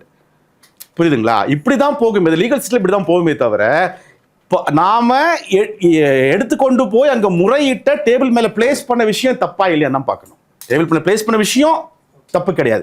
இன்னைக்கு நான் சொல்றேன்மா, இந்த டிபேட் சேனல் இருக்கிற நம்ம வாய்ஸ் வச்சுருக்கேன், எத்தனை பேருக்கு அரசு வேலைக்கு போகணும் ஆசை இருக்குமா இல்லையா? எனக்கே இருக்கும். ஆஸ் அ டாக்டர் வந்து நான் எம்ஆர்பி எக்ஸாம்ஸ் நான் எழுதியிருக்கேன், கிளியர் பண்ணியிருக்கேன், அதுக்கு உண்டான இன்டர்வியூ நான் போயிருக்கேன், நான் அட்டன் பண்ணி எனக்கு எவ்வளோ கஷ்டம் அந்த ப்ராசஸ் தெரியும். இந்த ப்ராசஸை எல்லாமே எந்த வகையிலுமே கடைபிடிக்காம ஒரு நடிகரை போய் பார்த்து விட்டு பார்க்க போன இடத்தில் அவரை பார்க்க முடியாமல் அவர் செய்த தவறினால் இறந்த சிலருக்கு அவர் குடும்பத்திற்கு ஒரு அரசு வேலை அந்த நடிகர் கொடுக்கிறார் என்றால் இது எவ்வளவு பெரிய அபத்தம். தமிழ்நாட்டில் இல்லை, இந்தியாவில் இது மாதிரி நடந்தது கிடையாது. இதை யாரும் ஒப்புக்கொள்ளவும் மாட்டாங்க. இந்த மாதிரி விஷயத்தை எனக்கு தெரிஞ்சு மானசீகமாக இருக்கொண்டு யாருமே இதை ஒப்புக்கொள்ள மாட்டாங்க. ஏன்னா இப்போ அவரு நடிகர் தான், அவருடைய ஷூட்டிங்ல அசம்பாவிதம் நடந்துட்டா யாரு பொறுப்பேற்கணும்? கம்பெனி பொறுப்பேற்கணும். இப்ப இந்த டிபேட் சேனல்ல ஒரு அசம்பாவிதம் நடக்க யார் பொறுப்பேற்கணும்? கம்பெனி பொறுப்பேற்கணும். அரசுக்கு இதுக்கு சம்பந்தம் கிடையாது. அப்போ நீங்க கம்பெனி பொறுப்பேற்று 20 lakhs நீங்க கொடுத்துட்டீங்க. அந்த டைம்ல இருந்த அரசும் இழப்பீடு வழக்கம் போல ஏதோ அசம்பிள கொடுத்தோம், அதுவும் கொடுத்தாச்சு. அதையும் மீறி நீங்க உங்க அரசியலுக்காக இப்ப வந்து அதுல 31 பேருக்கு அரசு வேலை கொடுக்கிற அளவு நீங்க போறீங்கன்னா, இது கர்நாடகாவில் இருந்து ஆந்திராவில் பிறந்த ஒருவருக்கு டெல்லி பிரதிநிதியை தூக்கி கொடுப்பதை விட மோசமான விஷயம். இதைத்தான் நாங்க சொல்றோம். நாங்க மட்டும் இல்ல, நாம் தமிழர் இருந்து சொல்லியிருக்கிறாங்க, அது பெட்டிஷன் போட்டிருக்காங்க. இன்னைக்கு பல பேர் வந்து பிஏஎல் போட்டிருக்காங்க. இந்த பிஏஎலுக்குலாம் என்ன ரீசன்னா, யாரும் அந்த 31 குடும்பங்களுக்கு அரசு வேலை கொடுப்பதற்கு எதிர்ப்பாக இல்லை, அதை விஜய் எப்படி கொடுக்கலாம் என்பதற்கு கேள்வி கேட்பதற்காக தான் கொடுக்கும். புரியுதுங்களா உங்களுக்கு? அப்போ அந்த கேள்வியும் அந்த ரௌத்திரமும் தமிழ்நாட்டில் இருக்கிற ஒவ்வொருத்தருக்கும் இருக்கணும். இது இல்லாம நீங்க செஞ்சீங்கன்னா அது நீங்க பண்ற அயோக்கியத்தனம். இது தொடர்ந்தால் மிகப்பெரிய ஆபத்து கிடைக்கும். ஏன்னா டிஎன்பிஎஸ்சியில மொத்த கால் ஃபார் லெட்டர் வந்தது 21 பேருக்கு. டிஎன்பிஎஸ்சியில கால் ஃபார் லெட்டர் வந்திருக்கு எத்தனை பேருக்கு? இவர் 31 பேருக்கு இது தராரு வேலை. நீங்க இதை எப்படி சொல்லுவீங்க? டிஎன்பிஎஸ்சியில வருஷங்கள்ல உட்காந்து படிச்சுட்டு இருக்கான், கோச்சிங் கிளாஸ் போயிட்டு ப்ரிப்பேர் பண்ணிட்டு இருக்கான். என் குடும்பத்தை வாழ வைக்கணும், என் குடும்பம் என்ன நம்பி இருக்குன்னு சொல்லிட்டு எத்தனையோ இளைஞர்கள் பெண்கள் இருக்கிறாங்க. இவரை போய் பார்த்து இறந்ததுனாலேயே இவர் வேலை கொடுப்பாருன்னா இதை விட பெரிய அயோக்கியத்தனம் என்ன இருக்கு? இதை எதிர்த்து தான் கேஸ் போடப்பட்டது. அதுக்குண்டான வழிமுறைகள் திமுக ஒன்றும் சட்ட விஷயத்த சாதாரணமாக விடுற கட்சி கிடையாது. இதுக்கு வரலாறு இருக்கு, we have a track record. இதை எப்படி கொண்டு போய் எங்க நிப்பாட்டுவாங்க திமுக நல்லா தெரியும். இதை யாராலுமே எங்கேயுமே பிரேக் பண்ணவும் முடியாது, எதுவுமே செய்யவும் முடியாது. we will do and we will face the consequences. இதுதான் உண்மை. சட்ட ரீதியா நீங்க அவ்வளவு ஸ்ட்ராங்கா இருந்தும் நீங்க எதிர்பார்த்த ரிசல்ட் ஏன் இது இல்லையமா எதிர்பார்த்த result? See what ever it is, ஒரு கவர்மெண்ட் ஒரு இது எடுக்குதுன்னா ஒரு அதை வந்து இம்மீடியட்டா வந்து நிப்பாட்ட எல்லாம் இது பண்ண எக்ஸ்பெக்ட் பண்ண முடியாது. பட் யார் அந்த முன்னெடுப்பு எடுத்தா? அதிமுக போச்சா? பாமக போச்சா? ஏன் விடுதலை திரும்ப போனாரா? இந்த முன்னெடுப்பை இப்ப திமுக முதல்ல எடுத்தாலும் கடந்த காலத்திலேயே கரூர் சம்பவத்திற்கு திமுக தான் காரணம் அப்படிங்கிற ஒரு விமர்சனத்தையும் குற்றச்சாட்டையுமே வச்சுட்டு இருந்தாங்க. இப்ப ஒரு பணி நியமனம் கொடுக்குறாங்க, அதை எதிர்த்து திமுக அப்படி போகுதுங்கிறப்ப அது அவங்களுக்கு தானே சார் ஒரு சாதகம். எதுக்கும் முடிச்சு போடுறது யோசிக்கணும். கரூர் சம்பவத்துக்கு விஜய் தான் காரணம்ங்கிறத வந்து இன்னைக்கும் சொல்கிறோம், என்றைக்கும் சொல்லுவோம், சொல்லிதான் ஆகணும். யார் அதை எதிர்த்தாலும் விஜயும் ஒரு காரணம் என்பது எல்லாருக்குமே தெரியும். இது இல்லைன்னு சொல்ல முடியாது. முதல் விஜய் அவர் மறுத்தாலே தப்பது. ஏன்னா அவர் வந்ததுதான் காரணம், எல்லாருக்குமே தெரியும். இதையும் கொண்டு அவர் அரசு பதவி கொடுக்கறதுக்கு முடிச்சு போட்டா அது எனக்கு என்னமோ அது லாஜிக்கா படல. பாதிக்கப்பட்ட மக்களுக்கு நம்ம அரசு சார்பில் ஒரு விஷயம், பாதிக்கப்பட்ட மக்கள் விஜய் சார்பாகவும் அவர் கட்சி சார்பாகவும் ஏற்கனவே உள்ள நிவாரணம் கொடுக்கப்பட்டு விட்டது. அப்படித்தானே? அவர் இங்க ரெசார்ட் கூப்பிட்டு காலில் விழுந்து அழுதாரு, கதறினாருன்னு எல்லாம் சொன்னாங்க. அப்படித்தானே? அப்போ உங்களுடைய அந்த கடனை என்னமோ அதை நீங்க முடிச்சிட்டீங்க. இப்ப மீண்டும் நீங்க அது 31 பேருக்கு அரசு வேலை தந்தீங்கன்னா எதை தொடர ஆரம்பிக்கிறீங்க, எதை புதுசா ஆரம்பிக்கிறீங்க? கேள்வி எங்க தானே வருது. உண்மைதானே? அப்ப அந்த கேள்வி எங்க வரும்போது தமிழ்நாட்டில் இந்த விஷயம் இதுன்னு இல்லைங்க. தமிழ்நாட்டில் நீங்க வரலாறு பார்த்தா எது இந்த மாதிரி நடந்தாலும் முதல்ல நிக்கிறது திமுகவா தான் இருக்கும். அது அந்த வகையில் நாங்க நின்று இருக்கிறோம். இதுக்கு வந்து திமுக தான் எல்லாத்துக்கும் முட்டுக்கட்டை போடுது. அவர் போறது ஏங்க, அவர் சீஃப் மினிஸ்டர் ஆயிட்டாரு, இப்பவும் நான் போறது திமுக முட்டுக்கட்டை போடுறது. இந்த மாதிரி ஒரு காமெடிங்க கேட்டிருக்கீங்களா? சீஃப் மினிஸ்டர் போக முன்னாடி இந்த மாதிரி விக்டிம் கார்டு பிளே பண்ணிட்டு இருந்தாரு. எல்லாத்துக்குமே விக்டிம் கார்டு. காலையில அவர் சாக்ஸை தோச்சு அயன் பண்ணலாம்னு திமுக காரன் தான் பண்ணேன்னு சொல்லுவாரு. அந்த மாதிரி இப்ப இதுக்கும் வந்து திமுக காரன் பண்ணேன்னு சொன்னாக்கா இதெல்லாம் கேட்டுட்டு இருக்க முடியுமா? யோசிச்சு பாருங்க. அப்ப எவ்வளவு பெரிய அபத்தம். நீங்க ஒரு அளவுக்கு ஒரு விக்டிம் கார்டு பிளே பண்ணலாம். சட்டமன்ற தேர்தல் முடிவுகளுக்கு பிறகு தேர்தலுக்கு முன்பாக நாம் தமிழர் முன்னெடுத்த போராட்டங்கள், களத்தில் அவர்கள் சீமான் அவர்கள் பேசக்கூடிய பிரஸ் மீட்டுகள் ஆகட்டும், இந்த மாதிரி களத்தில் நம்ம நிறைய விஷயங்கள் அட்ரஸ் பண்ணி அதை வெளிக்கொண்டு வரதை நம்ம பார்த்துருப்போம். தேர்தல் தோல்விக்கு பிறகு நாம் தமிழர்ல ஒரு சுணக்கம் ஏற்பட்டிருக்கு, நம்ம பார்க்கலாமா? இல்ல, நாம் தமிழர் கட்சியினுடைய தலைமை ஒருங்கிணைப்பாளர் தலைவன் சீமான் அவர்கள் வந்து இங்க எந்த அரசியல் கட்சிகளும் எந்த அரசியல் தலைவர்களும் பேச துணியாத பல கூறுகளை இங்க எடுத்து பேசியாச்சு.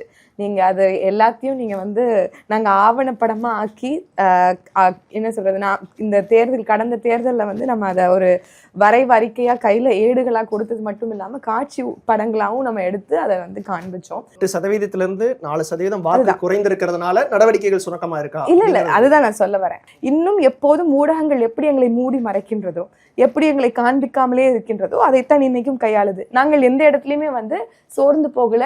நாங்கள் இந்த மக்களுக்காகவும் மண்ணுக்காகவும் தான் பிறந்திருக்கிறோம் அப்படிங்கிறத ஒவ்வொரு இடங்களிலும் நாங்க வந்து எங்களுடைய களப்பணி வாயிலாக நாங்க வந்து செய்துகிட்டு இருக்கோம். பிரச்சனைகள் வந்தாலும் அதை நேரடியா அட்ரஸ் பண்ண கூடாது. இல்ல இப்ப நீங்க வந்து இதெல்லாம் பாக்குறீங்க, அறிக்கைகள் பாக்குறீங்க, எல்லாருமே மூலமா மட்டும்தான் இருக்கு. மற்றபடி வெளியில அதற்கே கவனம் செலுத்தாம இருந்த ஊடகங்கள் இன்னைக்கு அதை திரும்பி பாக்குது, அதை எடுத்து போடுது. அப்ப நாங்க பேசுறோங்கிறது உங்களுக்கு தேவைப்படுது, நாங்க வந்து எழுதி அனுப்புறது உங்களுக்கு தேவைப்படுது. எங்களுடைய தீர்வுகளை பயன்படுத்தி நீங்க தீர்வு எங்களுக்கான கட்டாயம் வருவார். எப்படி வராங்கன்னு பார்ப்போம். தாவேகா கூட நாங்க அமைச்சரவையில சேர்ந்துட்டோங்கிறதுனாலும் திமுகவுடனான நட்பு எங்களுக்கு தொடரும் அப்படிங்கிறத திருமாவளவன் அவர்கள் தெரிவிச்சிருக்காரு. இதற்கு முன்பு வந்து திமுக கூட்டணியில இருந்து முதல்ல நாங்க வெளியில வரல, திமுக தான் எங்க கட்சியால அவங்க கட்சியில சேர்த்ததுல இருந்து நாங்க கூட்டணியில இல்லைங்கிறத அறிவிச்சிருந்தாங்க அப்படின்னு சொல்லியிருந்தாங்க. இப்ப வந்து திமுகவுடனான நட்பு தொடரும் அப்படிங்கிற ஒரு ஸ்டேட்மெண்ட்டையும் சொல்லியிருக்காங்க. இது எப்படி நம்ம பார்க்கலாம் சார்? ஆக்சுவலா அவங்க என்ன கூட்டணியில இணையில தோழமை கட்சியாவே தான் இருக்காங்க. இந்த நேரத்துல இப்படி ஒரு ஸ்டேட்மெண்ட் சொல்றதுக்கு என்ன காரணம்? விமர்சனமும் செஞ்சுட்டு நட்பு தொடரும் அப்படின்னு சொல்றதை நம்ம எப்படி பார்க்கலாம்? இல்ல, முதல்ல இந்த தேர்தல் முடிவுக்கு பிறகு 108 சீட் அப்படிங்கிறதுலாம் வந்து நிக்குது. யாருக்கும் மெஜாரிட்டி கிடைக்கல. மைனாரிட்டி கவர்மெண்ட் தான். அது ஒன்றும் பிரச்சனை இல்லை. மைனாரிட்டிக்கு எப்பவும் சப்போர்ட்டாக இருக்கட்டும், அது வேறு விஷயம். 108 நிற்கிது. இப்போ ஆட்சியை அமைக்கிறதுக்கான சீட் தேவைப்படுது, மீதிகள் பேலன்ஸ் சீட் தேவைப்படுது. அதுக்கு வந்து என்ன பண்ணலாம் அப்படின்னு வெயிட் பண்ணுறாங்க. அப்போ திமுக தலைமையிலான கூட்டணியிலிருந்து வெற்றி பெற்ற மதசார்பற்றவையிலிருந்து வெற்றி பெற்ற கம்யூனிஸ்டாக இருக்கட்டும், விசிகாவாக இருக்கட்டும், ஐஎம்எல்லாம் இவங்கள்ட்ட ஆதரவு கேட்குறாங்க. இவங்க ஆதரவு கேட்குற பட்சத்தில் அவங்களும் டிஸ்கஸ் பண்ணிவிட்டு ஆதரவு கொடுக்குறாங்க. இப்போ இவங்க ஒருவேளை ஆதரவு கொடுக்காமல் இருந்திருந்தால் பாஜக அதிமுக தலைமையிலான இருக்க என்டிஏ அலையன்ஸ் உள்ளே வந்திருக்கும். இப்போ அங்கே கூட்டணிக்கான ஆதரவு கொடுத்தா எல்லாரும் சொல்லக்கூடிய விஷயம், அந்த 2 விஷயத்தை நாங்கள் முறியடிச்சிருக்கோம். ஒன்று என்டிஏ கேப்ச் பண்ணியிருக்கோம் தாவேக்காவை, இல்லையா ஆட்சி யாருக்கும் அமைக்க விடாமல் கவர்னர் ஆட்சி வந்திருக்கும், அது பிரசிடென்ட் ரூலாக போயிருக்கும். அவங்க நினச்சதை 6 மாதத்தில் கொண்டு வந்து வச்சிருப்பாங்க. இந்த 2 இதுவை முடிக்கிறதுக்காக சில விஷயத்தை நாங்கள் காம்ப்ரமைஸ் பண்ணிட்டு திமுக தலைமையில் தான் இருக்கும். காங்கிரஸ் வெளியில் போனது வந்து அதில் நிறைய முரண்பாடுகள் இருக்கு அவனுக்குள்ள. மற்ற எல்லா கட்சிகளும் தோழமையோடு அங்கே பேசிட்டு நட்போடு தான் வெளியே வந்தாங்க. வெளியில் வந்தாங்க. அதுக்கு பிறகு நம்ம பார்த்தோம், ஆட்சி அமைச்சாங்க. ரெண்டு கட்சிகள் வந்து இன்னைக்கு ஐஎம்மும் விசிகாவும் இன்னைக்கு கூட்டணியில் இருக்கு. காங்கிரஸ் இருக்க 3 கட்சியுமே கூட்டணியில் இருக்காங்க. இப்போ ஸ்மூத்தாக போய்கிட்டு இருக்கு. ஆனால் அந்த நட்பை இன்னைக்கு வரைக்கும் மன்னன் திருமாவளவன் வந்து திமுகவுக்கு மேலே இருக்கக்கூடிய நட்பை வந்து மதிக்கிறார். நீங்கள் வந்து கடைசி நிமிடம் வரைக்கும் அங்கே வந்து பேசிட்டு தான் வந்தார். ஆனால் திமுகவில் சிலர், எல்லாரையும் நான் சொல்ல மாட்டேன், தலைமையை சொல்ல மாட்டேன், ஒரு சிலர் வந்து ஒரு சில நிர்வாகிகள் வந்து கடுமையான தாக்குதல், சோஃபா வாங்கிட்டாங்க, முதுகுல குத்திட்டு போயிட்டாங்க அப்படின்னு கடுமையான வார்த்தைகள் சில பேச்சாளர்களை வைத்து பர்சனல் அட்டாக்லாம் கூட அட்டாக் பண்ண ஆரம்பித்தாங்க. அப்படி இருந்த சூழ்நிலையிலும் கூட திருமாவளவன் அவர்கள் என்ன சொல்கிறாருன்னா, அகில இந்திய அளவில் அந்த இந்தியா பிளாக்குங்கிறது உடஞ்சிடக்கூடாது, அதில் திமுக இருக்கணும்னு நினைக்கிறாங்க. திமுகவும் அதுக்கு இந்த சமீபத்தில் இந்த எஸ்ஐஆர் சம்பந்தமானது கூட கையெழுத்து போட்டிருக்காங்க. அதில் உண்மையில் வரவேற்கக்கூடிய விஷயம் தான். அப்போ 22 எம்பி வச்சிருக்கிறாங்க நாடாளுமன்றத்தில். ஒரு முக்கியமான இஷ்யூ வர்றப்ப சேர்ந்து பயணம் பண்ணணும், அகில இந்திய அளவில் திமுக தேவைப்படுகிறது அப்படின்னு அவர் நினைக்கிறார். அப்போ அந்த கூட்டணியோடு இருக்குன்னு நினைக்கிறேன். ஆனால் இவர்களுக்கு ஒன்றுமே வந்து இந்த வெளியில் ஏறி போய் ஆட்சி அதிகாரத்தில் விசிக இன்னைக்கு ஒரு அமைச்சராக இருக்குங்கிறது பலருக்கும் பிடிக்கல. அப்போ எப்படியாவது அந்த அவர் காயப்படுத்தணும், அதை வந்து களங்கப்படுத்தணும். சோஃபா வாங்கிட்டாரு, பதவிக்காக அவர் ஆசைப்பட்டு போகணும்னு நினச்சிருந்தாருன்னா இன்னைக்கு அவர் தான் வந்து பாஜகவோட கை கூட்டிருந்தா நீங்கள் மத்திய அமைச்சராக இருப்பார். பதவிக்காக போயிருந்தாருன்னா இன்னைக்கும் இந்த ஆட்சியில் நடக்கக்கூடிய குறைகளை சுட்டி காட்டுறாரு, விமர்சனம் பண்ணுறாரு, தொடர்ந்து பண்ணுறாரு. அதே நேரத்தில் நம்ம இந்த கூட்டணியிலிருந்து தான் வெற்றி பெற்றிருக்கோம். திமுக தலைமையில் கூட்டணியிலிருந்து ஸ்டாலின் அவர்களை முதலமைச்சராக காமிட்டு தான் நம்ம வெற்றி பெற்றிருக்கிறோம். அதே நேரத்தில் எங்களுடைய ஓட்டும் அங்கே இருக்கக்கூடிய 50 எம்எல்ஏக்கள் மிளகி இருக்கு, அவங்களுடைய ஓட்டு எங்களுக்கு கிவன் டெக் தான் எலெக்ஷன் அக்ரிமெண்ட்டுங்கிறது. அப்படி இருக்கப்போ அந்த ஒரு ஸ்மூத்தான ஒரு ஃப்ரெண்ட்லியான ஒரு மூவோட போகணும் அப்படின்னு நினைக்கிறாரு. இப்போ நீங்கள் சொல்கிற மாதிரி ஸ்மூத்தாக அந்த ஃப்ரெண்ட்லினஸ் இருந்ததுன்னா, இப்போ வரிசையாக அதிமுகலேருந்து விலகி தாவேக்கால இணைஞ்சிட்டு இருக்கிறதையும் நம்ம பார்க்குறோம். இப்போ வரைக்கும் 7 தொகுதிகளில் இடைத்தேர்தல் நடைபெறும் அப்படின்னு நம்ம எதிர்பார்த்துட்டு இருக்கோம் வரும் நாட்களில். ஸோ அதிமுகவிலிருந்து தாவேக்காவுக்கு வந்தவங்க வெற்றி பெற்று இங்கே இருந்தாங்கன்னா பெரும்பான்மைக்கு விசிகாவோ இல்லை ஐயுஎம்எல்ஓ இல்லை கம்யூனிஸ்டுகளோட உதவி தேவைப்படாது அப்படிங்கிறதுக்காக தாவேக்கா இந்த விஷயங்களை செஞ்சிருந்தாலும் அதன் ஒரு வெளிப்பாடாக நம்ம திமுகவோட இன்னமும் ஒரு நட்பில் இருக்கும் அப்படின்னு சொல்றது ஒரு சேஃப். அப்படி ஒரு அவசியம் இல்லையாங்க. அப்படி பண்ணி என்ன செய்ய போறாங்க? அப்படி ஒரு ஏதாவது ஒரு ஸ்டாண்ட் எடுத்து தான் அரசியல் பண்ணணும். விசிகாவுக்கு என்ன முடிவு இருக்குன்ற விசிகாங்கிறது ஒரு கட்டத்துக்கு மேலே அவரே பல இடங்களில் பதிவு பண்ணியிருக்காரு. அரசியல் வாக்கரசியலை நீங்க நிராகரிச்சு நாங்கள் வந்து சமூக அரசியல் கூட போயிடுவோம். அப்படி நீங்கள் இன்னைக்கு வந்து விசிகா வந்து ஏதாவது ஒரு கட்சி சார்ந்து தான் தமிழ்நாட்டில் அரசியல் பண்ணணும்னு அவங்களுக்கு ஏதாவது இருக்கா? 99 இருந்து இருக்கிறாங்க. இன்னைக்கு தொடர்ந்து ஆட்சியில் இருந்திருக்கிறாங்களா? இப்போ முதல் முறையாக தானே ஆட்சியில் வந்திருக்கிறாங்க. இப்போ இந்த கடந்த 25 வருஷமா வந்து சமுதாய பிரச்சனைகளுக்காக குரல் கொடுத்துட்டே இருக்காங்க. எங்கெல்லாம் சாதியால், மதத்தால், மொழியால், இனத்தால், பாகுபாடால், பாலின பாகுபாடால் எங்கெல்லாம் ஒடுக்கப்படுறாங்களோ அங்கே குரல் கொடுக்கக்கூடிய ஒரு அமைப்பாக விசிகா இருந்திருக்கு. இது வரைக்கும் பார்த்துருக்கோமே. எங்கே சமரசமாக இருக்கிறாங்க? ஏன்னா அவங்களுடைய பதவி தான் முக்கியம், பணம் தான் முக்கியம்னா பாஜகவோட கை கொடுத்துருக்கலாமே. அப்போ இந்த பதவிங்கிறது ஒரு டெம்பரவரி பதவி தான், அவங்களுக்கும் தெரியும். நாளைக்கு ஒருவேளை தாவேக்காவினுடைய நிலைப்பாடுகள் மாறுது, அவர்கள் சந்தேகத்தை ஏற்படுத்துது, அவர்களுக்கு திருப்திகரமாக இல்லைன்னா கூட்டணியிலிருந்து வெளியே வந்துட்டு போகிறாங்க. இன்னைக்கே இந்த சமூக நீதி துறையினுடைய பெயர் மாற்றம் செஞ்சதுக்கு விசிக எம்பி ரவிக்குமார் அவர்கள் ஒரு கருத்து முன்வைக்கிறாங்க. இதற்கு பழைய பெயரை இருக்கலாம் அப்படிங்கிற ஒரு கருத்தை வைக்கிறாங்க. அமைச்சர் வன்னியரசு அவர்கள் இதுதான் கரெக்டான பெயர், இதற்கு வந்து முதலமைச்சர் வந்து பரிந்துரைத்திருக்காங்க, இதுவே சரியான விஷயம் தான் அப்படிங்கிற ஒரு ஸ்டேட்மெண்ட் வைக்கிறாங்க. ஒரு கட்சிக்குள்ள இருக்க 2 பேருக்கு நடுவிலே இந்த ஒரு சின்ன ஒரு குழப்பம் இருக்கு. அதில் மாற்றுக்கிறது கிடையாது. அந்த ஒரு குழப்பம் இருக்கு. அதுக்கு என்ன மிஸ்கம்யூனிகேஷனுங்கிறது நமக்கு கட்சிக்குள்ள நடக்குங்கிறது நமக்கு தெரியாது. இப்போ கட்சியுடைய பொதுச் செயலாளர் ஒன்று பேசுறாரு, அமைச்சராக இருக்கிற ஒரு விஷயத்த பேசுறாரு. ஒரு அமைச்சரவையில் இருக்கிறதுனால அவர் சரின்னு நினைக்கிறாரு என்னன்னு தெரியல. 59 இடங்கள்ல திமுக வெற்றி பெற்றதற்கு விசிகாவினுடைய உழைப்பும் காரணம் அப்படிங்கிற ஒரு விஷயத்த திருமாவளவன் அவர்கள் சொல்லியிருக்காரு. அதே போல தேசிய அளவுல நம்ம தாவேக்காவும் சரி திமுகவும் சரி இணைந்து பாஜக எதிர்ப்பை முன்னெடுக்கணும், ஒரே அணியில இருக்கணும் அப்படிங்கிற விஷயத்தையும் திருமாவளவன் அவர்கள் சொல்லியிருக்காங்க. இதை எப்படி பாக்குறீங்க சார்? திருமாவளவன் வந்து எப்பயும் ரொம்ப தெளிவாகவும் மிக சிறப்பாகவும் பேசக்கூடிய, சிந்திக்கக்கூடிய ஆற்றல் உள்ள ஒரு ஆள். ஆனா இந்த விஷயத்துல அவர் ஏன் தடுமாறாரு எனக்கு தெரியல. ஓப்பனாவே சொல்றேன். என்னன்னா, திமுகவும் தாவேக்காவும் சேர்ந்து எப்படி பாஜகவை எதிர்க்க முடியும்? என் கேள்வி அதுதான். இன்னைக்கும் நான் இங்க உட்காந்து பாசிச பாஜக ஒழிகன்னு சொல்லுவேன் நான். ஆனா ஒரு தாவேக்கா நபரால் இங்க உட்காந்து மாதிரி சொல்ல முடியாது. நான் சொல்றது முதல்வர் விஜய் அவர்களை விட்டுருங்க, முத்துவேல் கருணாநிதி ஸ்டாலின் அவர்களை விட்டுருங்க, எங்களால சொல்ல முடியும். ஆனா ஒரு தாவேக்காவுடைய செய்தி தொடர்பாளர்களோ தாவேக்கா சார்ந்த ஆட்களாலோ அப்படி சொல்ல முடியாது. அந்த நிலைமை தான் எனக்கு தாவேக்கா இருக்குது. எலெக்ஷனுக்கு முன்னாடி விட்டுருங்க, கேம்பெயின் டைம் விட்டு அப்பவுமே நாங்க கேட்டோம், கேம்பெயின் டைம் விட்டுருங்க. கேம்பெயினுக்கு அப்புறம் இவர் முதல்வரான பிறகு அர்லேக்கர் அவர்களுடைய ஒவ்வொரு நகர்விலும் தாவேக அரசு எந்த அளவு ஒத்துழைப்பு தருகிறது நீங்க பார்க்கணும். அது அவர் வந்து தமிழ் தாய் வாழ்த்து பிரச்சனையில ஆரம்பிச்சு நம்ம வைகை ஆற்றில் போய் தன்னந்தனியா ஆய்வு செய்து நேற்று அதுக்குண்டான ஒரு தனி குழு போய் அதை பார்த்த பிறகும், துணைவேந்தர்கள் பிரச்சனை வந்த பிறகும் இந்த தாவேக அரசு எவ்வளவு அமைதியா இருக்கிறது. நீங்களும் கேட்டீங்க சுபேரண்ணன் கிட்ட, இந்த மாதிரி ஆட்சி வந்த உடனே இவங்க போய் சேர்ந்தாங்க இல்லையா, அப்போ சுபேரண்ணன் சொன்னாரு அழகான விளக்கம். ஏன்னா திமுக ஜெயிச்சனால போய் சேர்ந்தாங்க, இல்லைன்னா அதிமுக பாஜக கூட்டணி வந்து சேர்ந்திருப்பாங்க, அதுக்கு தாவேக இடம் தரலன்னு சொல்லிட்டு சொன்னாரு. பாராட்டுகிற விஷயம், ரொம்ப மதிக்கிறேன் நான். ஆனா கட்சியே அவங்களோடதுதான், ஆட்சியே அவங்களோடதுதான். இதுல அவங்கள சேர்த்துக்க வேண்டிய அவசியம் தாவேக கிடையாது, விஜய் கிடையாது. அவருடைய இன்டென்ஷனே என்னன்னா திமுக சேர்த்து வைத்திருக்கிற அந்த மதச்சார்பற்ற விஷயத்தை உடைக்கணும், அதை உடைச்சு உள்ள எடுக்கணும். அதை ஆளுநர் மூலமாகவும் பாஜக மூலமாகவும் இங்க நடைமுறைப்படுத்தி காட்டணும். அதை தான் எடுத்தாங்களே தவிர உடைத்து முன்னெடுக்கிற அளவுக்கு திமுக வலிமையிலிருந்து இருக்கா, இல்ல கூட்டணியை சரியா இதுதான் கரெக்டான கேள்வி. உடைத்து முன்னெடுக்கிற அளவு வந்தீங்கன்னா திமுகவை விட அவங்க கொடுத்த ஒரு ஆப்ஷன் ஆட்சியில் பங்குங்கிற விஷயத்தை புரியுதுங்களா? இரண்டு திராவிட கட்சிகளுமே தரல, இல்ல ஆரம்பத்துல இருந்து தரல, இனியும் தர மாட்டோம், அது வேற.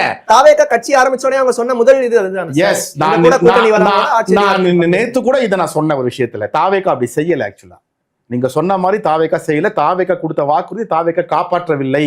அவங்க வந்து ஆட்சியில் பங்கு அதுக்காக உடன் வந்தவர்கள் தரலை. இப்பவும் இருக்காரு முஸ்தபாக்கு அமைச்சரவை கொடுக்கல, KM ஷரீஃப் கொடுக்கல, ஜெகநாத் மிஸ்ரா கொடுக்கல, இருங்க அவருக்கு கட்சிகளுக்கு கொடுக்கல, ஜெகநாத் மிஸ்ராக்கு கொடுக்கல. இப்போ பதட்டப்படுறீங்க. தேர்தல் முன்னாடி அவர் சொன்ன வாக்குறுதி என்ன? வருவாங்க, நிர்வாகிட்டார் அவரு. தேர்தல் முன்னாடி கொடுத்த வாக்குறுதி என்ன?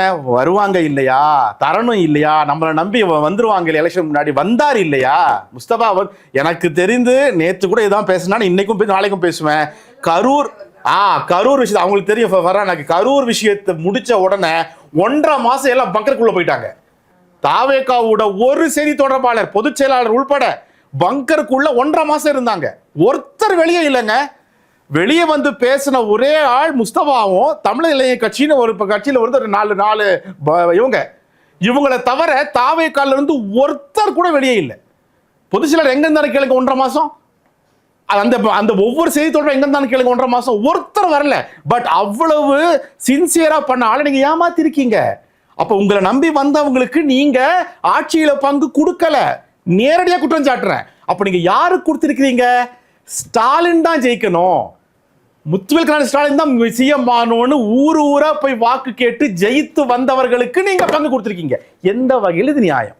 உங்களுடைய கிரெடிபிலிட்டி அங்கே உடையுது. நீங்க மேபி நீங்க கூட்டு போய் அவரை ஆட்சியில உட்கார வச்சுக்கலாம், அமைச்சரா இருக்கலாம். கிரெடிபிலிட்டி அங்க உடைந்த மக்கள் பார்த்துட்டு இருக்காங்க. இதுதான் விஷயம். அப்போ இந்த மாதிரி பயணிக்க கூட ஒரு கட்சியோட பாஜகவை எதிர்க்கிறதுக்கு நேர் புள்ளியில திமுகவும் தாவேகாவும் நிற்காது என்பதை அண்ணன் திருமா அவர்கள் நினைக்க மறந்திருக்கிறார். தாவேகா இன்றல்ல, இன்னும் 100 வருஷம் ஆனாலும் பாஜகவை துளி கூட எதிர்க்காது. எழுதி வைத்துக் கொள்ளுங்கள். நீங்க தானே சொன்னீங்க, இப்ப நீங்க தான் ஆங்கர் தான் கேட்டீங்க, ஏன் திருமாவளவன் கேட்டாருன்னு. தாவேகா தரப்பினர்ல சொல்லக்கூடிய விஷயங்களா இருக்கு. ஆதவர்ஜுன் அவர்கள் சொல்றது எதுக்கு எடுத்தாலும் பாஜக எதிர்ப்பு அப்படிங்கறதே காரணம் காட்டி தேவையே இல்ல சொல்லிட்டு இருக்காங்க. மக்கள் நலன் சார்ந்து இணக்கமா செயல்படுறதுல என்ன மக்கள் நலன் சார்ந்து இவங்க பண்ணிட்டாங்க? இப்ப பாஜக கூட சேர்ந்திருக்காங்க, 50 நாள் ஆச்சு. மக்கள் நலன் சார்பா என்னத்தை பண்ணிட்டாங்கன்னு சொல்லுங்க. பாஜக கூட சேர்ந்தனால இது வந்துருச்சு எங்களுக்கு. ஒண்ணு சொல்லுங்க. பாஜகவோட நாங்க இணக்கமா இருக்கிறதுனால, ஒன்றிய அரசு கூட தாவேகா இணக்கமா இருக்கிறதுனால தமிழ்நாட்டுக்கு இது வந்திருக்கிறது. ஒண்ணு சொல்லுங்க. One single point. சார் 50 நாள் ஆயிடுச்சு சார். என்ன சார் எவ்வளவு நாள் தான் சார் சொல்லுவீங்க? 50 நாளுக்கு சாதாரண விஷயம் இல்ல சார், 50 days. இல்ல, முதல்ல தாவேகா வந்து பாஜக கூட இணக்கமாக இருக்கிறது, பாஜக தான் தாவேகாவை இயக்குது, ஒரு படிக்கு மேலே ஏற்பி அப்படி சொல்லிட்டாங்க. ஆனா இது எல்லாமே வந்து அங்க இருக்கக்கூடிய கம்யூனிஸ்டுகளுக்கோ விசிகாவுக்கோ காங்கிரஸ் கட்சிக்கோ தெரியாம ஏமாந்து போய் அங்க இருக்கிறாங்களா? இவங்க சொல்ற மாதிரி மயங்கி போய் மக்கள் ஓட்டு போட்டாங்களே, அந்த மாதிரி மயங்கி போய் இந்த கூட்டணி கட்சியெல்லாம் அங்க இருக்கிறாங்களா? இப்ப இது என்ன அடிப்படை? ஒண்ணுமும் வந்து இந்த வெற்றி அவர்களால் ஜீர்ணிச்சிட முடியல. பழைய கதையெல்லாம் பேசிட்டு இருக்கீங்க. இன்னொரு திட்டங்களை சொல்றாங்க, அதாவது எப்பயுமே ஒரு கவர்மெண்ட் 5 வருஷம் இருந்து முடிஞ்சிட்டு போகிறப்ப சில ஸ்கீம் வந்து பாதியில் நிற்கும், இன்னொரு கவர்மெண்ட் வந்து கண்டினியூ பண்ணும். உதாரணத்துக்கு எடுத்தீங்கன்னா கோயம்பேடு பஸ் ஸ்டாண்ட் போனீங்கன்னு வச்சுங்க, 2 கல்வெட்டு இருக்கும். அது கலைஞரோட ஆட்சி காலத்தில் ஆரம்பிக்கப்பட்டு அந்த மாதிரி ஜெயலலிதாவோட ஆட்சி காலத்தில் முடிக்கப்பட்டிருக்கும், 2 கல்வெட்டு இருக்கும். அப்போ எல்லா அரசாங்கமே 5 வருஷத்துக்கு முடியறப்போ சில ப்ராஜெக்ட் முடியாமல் இருக்கும், இன்னொரு புதிய அரசாங்கம் வந்தபோது முடிப்பாங்க. அப்போ அப்படிங்கிறதுனால வந்து நாங்கள் தான் எல்லா கிரெடிட்னு சொல்லவும் முடியாது. ஏன்னா போன எடப்பாடி பழனிசாமி ஆட்சி காலத்தில் தான் அந்த கூடுகுடியோர் திட்டம் வந்துச்சு, அதுக்கு பிறகு இவங்க ஆட்சி காலத்தில் போய் முடிச்சுட்டாங்க. அது வந்து ரொட்டேஷன் நடக்கக்கூடிய விஷயம் தான். இதை வந்து நம்ம வந்து இது வந்து அவங்க கிரெடிட் எடுத்துக்கிட்டாங்கன்னு நம்ம சொல்ல முடியாது. ஏன்னா அரசாங்கம் 5 வருஷத்துல நமக்கு வாய்ப்பு கொடுக்குது இல்லையா, அப்படிதான் போகுது. அப்ப முழுவதுமாக ஒண்ணுமும் அந்த வெற்றியை வந்து இவங்களால ஜீரணிச்சுக்கிற முடியல. கூட்டணி கட்சியில் அங்க போனதையும் உங்களால ஜீரணிச்சுக்கிற முடியல. இப்ப எல்லாரையும் சேர்த்து என்ன பண்றாங்கன்னா 50 நாள் வந்திருக்கு. 50 நாளுக்குள்ள பல விஷயங்களான இந்த டாஸ்மார்க்ல நடக்கக்கூடிய பல விஷயங்கள், இப்போ டாஸ்மார்க்ல எடுத்துக்கலாமே, டாஸ்மார்க்ல மிகப்பெரிய அளவுல முறைகேடுகள் நடந்திருக்கு. டாஸ்மார்க்ல பாட்டிலுக்கு 10 ரூபா வாங்கி பார்ட்டி ஃபண்டு போயிருக்கு. இதெல்லாம் எதுக்கு வாங்கினாங்கிறத அமைச்சர் விளக்கம் கொடுத்தாரு சார் ஆட்சிக்கு வந்த பிறகு. இல்ல வந்தவங்க கொடுத்துருக்காரு. அதுல குறிப்பிட்ட அமௌண்ட் குறிப்பிட்ட அமௌண்ட் பார்ட்டி ஃபண்டா 10 ரூபா வாங்கி 5 ரூபா பார்ட்டி ஃபண்டுக்கு போயிருக்குன்னு வச்சுங்களேன். அது மாதிரியான விஷயங்கள் நடந்திருக்கு. ஆனா அதை முறைப்படுத்துறதுக்கு என்ன பண்ணலாம்? 2003 ஆரம்பிக்கப்பட்ட டாஸ்மார்க்க இது வரைக்கும் வந்து 1000 ரூபா 500 ரூபாங்கிற மாதிரி தான் இன்கிரிமெண்ட் போட்டிருக்காங்க. 25% இன்கிரிமெண்ட் போட்டு அதை ஒரு நடைமுறைப்படுத்தக்கூடிய வேலை செய்யறாங்க. புதிய ஆட்கள் முதல் முறையா வந்திருக்கிறாங்க. அவங்க எங்க கொள்ளையடிக்கணும்னு தெரியாது, டிரான்ஸ்ஃபருக்கு 5 லட்சம் வாங்கணும்னு தெரியாது, டிஎன்பிசி எக்ஸாம்ல போறதுக்கு 1000 கோடி அடிக்க தெரியாது. புதுசா வந்திருக்கிறாங்க. 50 நாள் தான் ஆச்சு. 50 நாளுக்குள்ள நிறைய விஷயங்கள் முன்னேற்பாடுகளை பண்ணிட்டு இருக்கிறாங்க. அதுக்கு பிறகு சொல்லி பழைய கதை கரூர் சம்பவத்துக்கு பிறகு தானே வெற்றி பெற்று இருக்கிறாரு. யாருடைய கூட்டணியும் இல்லாம 35% வாங்கியிருக்கிறாரு கரூர் சம்பவத்துக்கு பிறகுதான். இவர்கள் செய்த அத்தனை பிரச்சாரத்துக்கு பிறகு ஓடி ஒளிஞ்சாங்க, தலைமறைவா இருந்தாங்க, யாரும் வரலன்னு சொன்னதுக்கு பிறகுதான் 35% ஓட்டு போட்டுருவாங்க தமிழ்நாட்டு மக்கள். அதை முதல்ல புரிஞ்சுக்கணும். நீங்க எத்தனை நாள் தான் பழைய கதையை பேசிட்டு இருப்பீங்க? ஆதவர்ஜன் அவர்கள் பேசணும் தவறு நான் சொல்றேன். யாருமே விவாதிக்க கூடாது. வழக்கு விசாரணையில் இருக்கிறப்ப இதை பத்தி எப்படி நீங்க விசாரணை பேச வைக்க? நீங்க இப்ப இந்த கரூர் பயணத்துல இந்த பாதிக்கப்பட்டவங்களை சந்திக்கிறாங்கிறத தாண்டி விஜய் அவர்கள் இதற்கு முன்பு திருச்சி சுற்றுப்பயணம் போயிருந்தாங்க. அந்த இடத்துல அவர் திருச்சி கிழக்க வந்து ராஜினாமா செஞ்சிருந்ததுனால அது பரப்புரைக்கும் அவர் அதை ஒரு யுக்தியா பயன்படுத்திக்கிட்டாரு அப்படிங்கிற ஒரு விமர்சனத்தையும் வச்சிருந்தாங்க. இப்ப கரூர் போறாங்க. கரூர் சட்டமன்ற உறுப்பினர் விஜயபாஸ்கர் அதிமுக வந்து ரிசைன் பண்ணிட்டு இப்ப தாவேக்கால ஜாயின் பண்ணியிருக்காங்க. அடுத்து சட்டமன்ற தேர்தலும் வர இருக்கு. சோ இது எல்லாத்தையுமே சேர்ந்து பார்க்கும்போது அது அவங்க ஒரு வெற்றிக்காக திரும்ப பயன்படுத்த பாக்குறாங்க. தேர்தல் தேதி அறிவிச்சிட்டாங்களா? இல்ல அதுக்கு ஒரு முன்னெடுப்பா போறாங்க. இல்லங்க, தேர்தல் நடந்துட்டு தான் இருக்கும். உள்ளாட்சி தேர்தல் வரப்போகுது, அடுத்து உள்ளாட்சி தேர்தல் வரப்போகுது. அப்போ முதலமைச்சர் போற எல்லாமே தேர்தல் நோக்கத்தோடு போறான்னு அர்த்தமா? அப்படி இல்ல சார். இப்ப காலியா இருக்கக்கூடிய தொகுதிக்கு அடுத்து உள்ளாட்சி தேர்தல் வரப்போகுதுங்க சார். அடுத்த பயணம் வருது, அது உள்ளாட்சி தேர்தல். அது ஆமா. இப்ப 6 மாசத்துக்குள்ள காலியான இடத்துக்கு தேர்தல் நடத்தணுங்கிற விதி. இப்போ ஒன்னும் 6 மாசம் ஆகல. நோட்டிபிகேஷன் ஆட்சி பொறுப்பேற்று 50 நாள் ஆகுது சார். ஆனா கரூருக்கு இப்ப போக வேண்டிய அவசியம் என்ன சார்? அதுவும் விஜயபாஸ்கர் ராஜினாமா போனாலும் போலன்றீங்க. ஏன் போல சார்? போறது தப்பு இல்ல சார். 50 நாள் ஆச்சு, விஜயபாஸ்கர் ரிசைன் பண்ணிருக்காரு. இந்த நேரத்திலேயே கரூர் இல்ல ஸ்மூத்தான கவர்மெண்ட் அது ஃபார்ம் ஆகல. முதல்ல புரிஞ்சுக்கணும். ஏகப்பட்ட சிக்கலுக்கு மத்தியில தான் அந்த கவர்மெண்ட் ஃபார்ம் ஆயிருக்கு. மெஜாரிட்டி இல்லாம கூட்டணி கட்சியோட தயவுல தான் அந்த கவர்மெண்ட் ஃபார்ம் ஆயிருக்கு.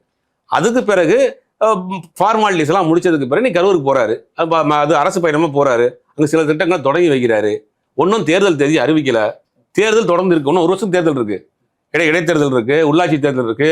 ஒன்னும் எத்தனை பேர் ராஜினாமா பண்ண போறாங்கன்னு தெரியல. திமுக ராஜினாமா பண்ண போறாங்களா? ராஜினாமா பண்றது சரியா சார்? அது ராஜினாமா பண்ண தவறுதாங்க. ஜனநாயக ரீதியா ஓட்டு போட்ட மக்களுக்கு நீங்க ராஜினாமா பண்ணீங்கன்னா அந்த சட்டமன்ற உறுப்பினர் கேளுங்க. அது மக்கள் முடிவு பண்ண போறாங்க. மக்கள்கிட்ட கொடுத்துடணும். மக்கள் முடிவுங்கிறத தாண்டி அந்த நடைமுறை சரியான தான் சார். நடைமுறைன்னா அவங்க முடிவு பண்ணிட்டு வராங்க. ஜனநாயக ரீதியாக ஒருத்தர் தேர்தலில் ஜெயிச்சா ராஜினாமா பண்றதுக்கும் தொடர்றதுக்கும் அவருக்கு உரிமை இருக்கு.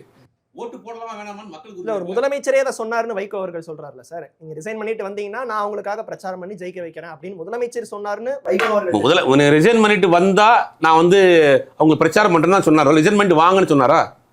ரிசைன் பண்ணிட்டு வரதை அவர் என்கரேஜ் பண்ணாரா? சார் அதன் பிறகு ரிசைன் பண்ணிருங்க நான் பாத்துக்கிறேன்னு சொன்னாரா? அவர் என்ன சொன்னார்? வைகோ ரிசைன் பண்ணிட்டு வந்தாங்கன்னா நான் பாத்துக்கிறேன்னு சொன்னாருன்னு சொன்னார். இவர் அப்படி சொல்ற விஷயம் சரியா சார்? இல்லங்க, இது முதலமைச்சர் ஒரு கட்சி வந்து சேரப்போகுது, அவங்க ரிசைன் பண்ண போறாங்கன்னு அவர் சொல்லியிருக்கிறாரு. சரி வாங்க பாத்துக்கலாம்னு ஒரு கட்டேஷன் சொல்லியிருப்பாரு. ஆனா இது வந்து ரிசைன் பண்றது தப்புன்னு நான் சொல்றேன். அண்ணன் பேசும்போது நிறைய பாயிண்ட்ஸ் சொன்னாரு. அதோட சேர்த்து இப்ப நிறைய பேர் போறதுக்கு காரணம் இன்னொரு விஷயமும் இருக்கு. தாவேக்கால உங்களுக்கு தெரியுமா எனக்கு தெரியல, இதுவரைக்கும் எந்த கட்சிகளும் வச்சில்லாத அளவுக்கு ஒரு பெரிய வாஷிங் மிஷின் வச்சிருக்காங்க. அவங்களோட ஊழல் கரைகள் எல்லாத்தையும் அப்படியே மறைச்சு ஒரே ஒரு கொஸ்டின் கிராஸ் பண்ணிடுறேன். இது வரைக்கும் வந்து சேர்ந்துருக்காங்க இல்லையா? இப்பதான் சேர்ந்துருக்காங்க. அந்த இனிமேல் அந்த வழக்குகள் எப்படி இருக்குன்னு பார்த்துட்டு தான் நம்ம அதை முடிவு பண்ணணும். அவங்க வந்து அந்த வழக்குகள் பெண்டிங்கில் போடுறாங்களா இல்ல அந்த வழக்கில் நடவடிக்கை எடுக்க போறோம். நான் முன்னாடியே கேட்கணும்னு இருந்தேன். இந்த தீய ஊழல் அதிமுகன்னு கடந்த காலத்துல விமர்சனம் செஞ்சிருந்தாங்க. 2 விஜயபாஸ்கர் முன்னாள் அமைச்சர்கள் மீதும் வழக்குகள் என்னென்ன இருக்குங்கிறத நம்ம இன்று வரைக்கும் நம்ம பார்த்துட்டு இருக்கோம். சோ அப்படி குற்றச்சாட்டு இருக்கக்கூடிய ஒரு நபரை கட்சியில ஏன் சேர்க்கணும்? நாங்க தூய சக்தி, நாங்க தான் மாற்று சக்தி அப்படின்னு சொல்லிட்டு வந்த விஜய் அவர்கள் இவங்களையே கட்சியில அது விமர்சனத்துக்கு உள்ளானதாங்க. அதெல்லாம் வந்து நம்ம வந்து மாற்று கருத்து கிடையாது. அமைச்சர்கிட்ட கேட்டா அதுக்கான நடவடிக்கை வரும்போது நாங்க எந்த இதுவும் பண்ண மாட்டோம். அவங்க தரப்புல அப்படி ஒரு விளக்கம் சொல்றாங்க. ஆனா வந்து அப்ப அதிமுக இருக்கக்கூடிய வரக்கூடிய ஆட்களை இனி கவனத்தோடு சேர்க்கணுங்கிறது தான் என்னைப்பட்ட தனிப்பட்ட கருத்து. 35% இருக்காரு. ஆனா மீதி நிறைய பெர்சன்டேஜ் மக்கள் வேண்டான்னு தான் போட்டிருக்காங்கிறது தான் உண்மை. அதே மாதிரி வந்து அவங்க சொன்ன எந்த கூற்றுகளையும் அவங்க எழுதி கொடுத்து ஸ்கிரிப்டா எழுதி கொடுத்து வாசிச்ச எல்லா பஞ்ச் டயலாக்ஸ்லயுமே வந்து முன்னுக்கு பின் முரணான முதல் கோணல் முற்றிலும் கோணல் அப்படிங்கிற மாதிரி தொடங்கப்பட்ட தாவேக்கா இன்னைக்கு வரைக்கும் சொல்லொன்றும் செயலொன்றுமாகத்தான் இன்னைக்கு நடந்துட்டு இருக்கு அப்படிங்கிறதுல மாற்று கருத்து இல்லை. இன்னைக்கு ஒவ்வொன்றுமே இன்னைக்கு வந்து இன்றைக்கு வரைக்கும் பாசிச பாஜகன்னு ஆரம்பத்துல பேசின சகோதரர் விஜய் அதற்கு பிறகு எங்கேயுமே வந்து ஒன்றிய பாஜகவை வந்து விமர்சிச்சோ அவர்கள் கொண்டு வரக்கூடிய நாசகர திட்டங்களுக்கு எதிர்த்தோ எங்கேயுமே வந்து குரல் எழுப்புனதில்லை. இன்னும் சொல்ல போனால் அவர்களுடைய திட்டங்கள் எல்லாத்தையும் வந்து இவங்க வந்து வரவேற்கிறாங்க அப்படிங்கிறத நமக்கு தெரியுது. ஜல் ஜீவனா இருக்கட்டும், NEP-ஆ இருக்கட்டும், IREL-ஆ இருக்கட்டும். இன்னைக்கு கடந்த ஆட்சி காலத்துல வந்து திமுகவை கேள்வி கேட்டு அவங்களுக்கு எதிர்த்த பொதுக்குழு கூட்டத்துல இதே எழுதிட்டு தீர்மானத்தையே போட்டுட்டு இன்னைக்கு அதே IREL-க்கு வந்து கால நீட்டிப்புக்கெல்லாம் வந்து அவங்க கையெழுத்து போட்டு கொடுத்துருக்கிறது வந்து ஒரு மென்மையான போக்கோட கையாளுவதை நம்மளால பார்க்க முடியுது. எப்படி வந்து பாஜக மைனாரிட்டி ஆட்சியை இங்கே அமைச்சதோ அதே மாதிரி தாவேகாவும் மைனாரிட்டி ஆட்சியை இன்னைக்கு வந்து எப்படியாவது தக்க வச்சு கொள்ளணும் அப்படிங்கிறதுக்கான போராட்ட களத்துல இருக்குது. அவர்கள் உண்மையாகவே தூய சக்தியா இல்லையா அப்படிங்கிறத மக்கள் மதிப்பிட்டு கொண்டுதான் இருக்கிறார்கள் அப்படிங்கிறத நம்ம வந்து நிறைவா ஒரு கேள்வி உங்ககிட்ட சுருக்கமான ஒரு பதில் எதிர்பார்க்கிறேன். சீமான் அவர்கள் அம்பாசமுத்திரம் தொகுதியில போட்டியிட இருக்காங்க. அதுவும் திமுக அதிமுக சார்பில் ஒரு பொது வேட்பாளரா போட்டியிட போறாங்க அப்படிங்கிற ஒரு விமர்சனங்களும் பேச்சுக்களும் போயிட்டு இருக்கு. அது உண்மைதானா? இடைத்தேர்தலில் நாம் தமிழர் கட்சியினுடைய வியூகம் என்ன? சுருக்கமா. சீமான் பொது வேட்பாளர் அப்படிங்கிற கருத்துருவாக்கம் என்பது ஊடகங்களால் பிம்பப்படுத்தப்பட்ட ஒரு கருத்தியல் வாதம் தான் நான் நினைக்கிறேன். எந்த இடத்துலயுமே நாம் தமிழர் கட்சி சொல்லல பொது வேட்பாளரா விமர்சனங்கள் வைக்கப்படுது. பொது வேட்பாளர் அல்ல, பொது மக்களுக்கான வேட்பாளர் அப்படிங்கிறத தெளிவுபடுத்திக்கிறேன். இன்னைக்கு எந்த சார்பும் இல்லாம மண்ணுக்கும் மக்களுக்குமாக பேசக்கூடிய ஒரு அரசியல் கட்சியினுடைய தலைவரா கட்டாயம் இந்த இடைத்தேர்தலில் ஒரு வாய்ப்பை நாங்கள் பயன்படுத்துவோம் அப்படிங்கிறது தான் நாங்க வந்து இங்க சொல்லிக்கிறோம். இல்ல தாவேக்கா ஒரு மாஸ் வெற்றி பெற்றிருக்காங்க அப்படிங்கறதுனாலயே அவங்களை எதிர்த்து நம்ம எல்லாம் ஒண்ணா நிக்கணும் அப்படிங்கறதுனால இப்படி செய்யறாங்க அப்படின்னு நாம் தமிழர் கட்சி இந்த தேர்தலை ஜனநாயக ரீதியாக அணுகும் அப்படிங்கறதுல மாற்று கருத்து இல்ல. நாம் தமிழர் கட்சி நிக்கும், சமரசம் இல்லாம எந்த இடத்துலயும் சளைக்காமல் நிக்கும் அப்படிங்கறத சஃபி சார் உங்களோட நிறைவு பார்வை சார். நீங்க பேசும்போது சொன்னீங்க மாஸ் வெற்றி பெற்றிருக்கு தாவேக்கா, அதுவே தவறு. 1,75,00,000 பேர் தான் தாவேக்கா ஓட்டு போட்டிருக்காங்க. தாவேக்கா வேண்டான்னு 3,70,00,000 பேர் மக்கள் போட்டிருக்காங்க. மாத்தி வாங்கியிருந்தா தான் மாஸ் வெற்றி சார். தனிப்பெரும் கட்சியா இருக்காங்க கிடையாது. மாத்தி வாங்கியிருந்தா இதே 3,70,00,000 ஓட்டு தாவேக்கா வாங்கியிருந்து 180 சீட்டு 200 சீட் இல்ல 250 சீட் வாங்கியிருந்தா தான் மாஸ் வெற்றின்னு நேம் சொல்ல முடியும். இந்த பிம்பத்தை ஃபர்ஸ்ட் வந்து நிப்பாட்டுங்க. மாஸ் வெற்றி பெற்ற விஜய் தான் எல்லாம், விஜய் இல்லாம அணுவும் அசையாது. இதெல்லாம் வந்து ஊடக பிம்பத்துல அவரும் இன்னும் அந்த பப்ளிக்குள்ளே இருக்காரு. சரிங்களா? அதுல என்ன குறை கண்டுபிடிச்சாங்கன்னு தெரியல. மகளிர் விடியல் பயணம் என்பது ஒரு திட்டம். எப்படி முதல்வர் படைப்பைக்கும் முதல்வர் பிரச்சனை கொடுத்தாங்களோ அதே மாதிரி நான் முதல்வர் ஸ்கீமை வந்து தமிழ்நாடு ஸ்கில் டெவலப்மெண்ட் கொண்டு வந்தாங்களோ அவரு என்னன்னு தெரியல. உங்கள் விஜய் அவர்களுக்கு முதல்வர்னு பேரை பார்த்தாலே ஸ்டாலின் சார் தான் ஞாபகம் வருது போல. இன்னுமே அந்த முதல்வர் எங்கேயுமே இருக்கக்கூடாது, அவர் பேசின வார்த்தைகள் விடியல் எங்கேயுமே இருக்கக்கூடாது. இப்படியே வந்து பண்ணிட்டு இருக்கும்போது தமிழ்நாட்டு மக்கள் இதெல்லாம் பார்த்துட்டு இருக்காங்க. நீங்க வந்து நீங்க மட்டும் சொல்றீங்க அவகாசம் தாங்க 50 நாள் தான் ஆச்சு 30 நாள் தான் ஆச்சு சொல்லிட்டு. ஆனா நீங்க இந்த 50 நாள் 30 நாளுக்குள்ள உங்க வன்மத்தை இவ்வளவு காமிக்கிற நேரத்துல தமிழ்நாட்டு மக்கள் பார்ப்பாங்கல்ல.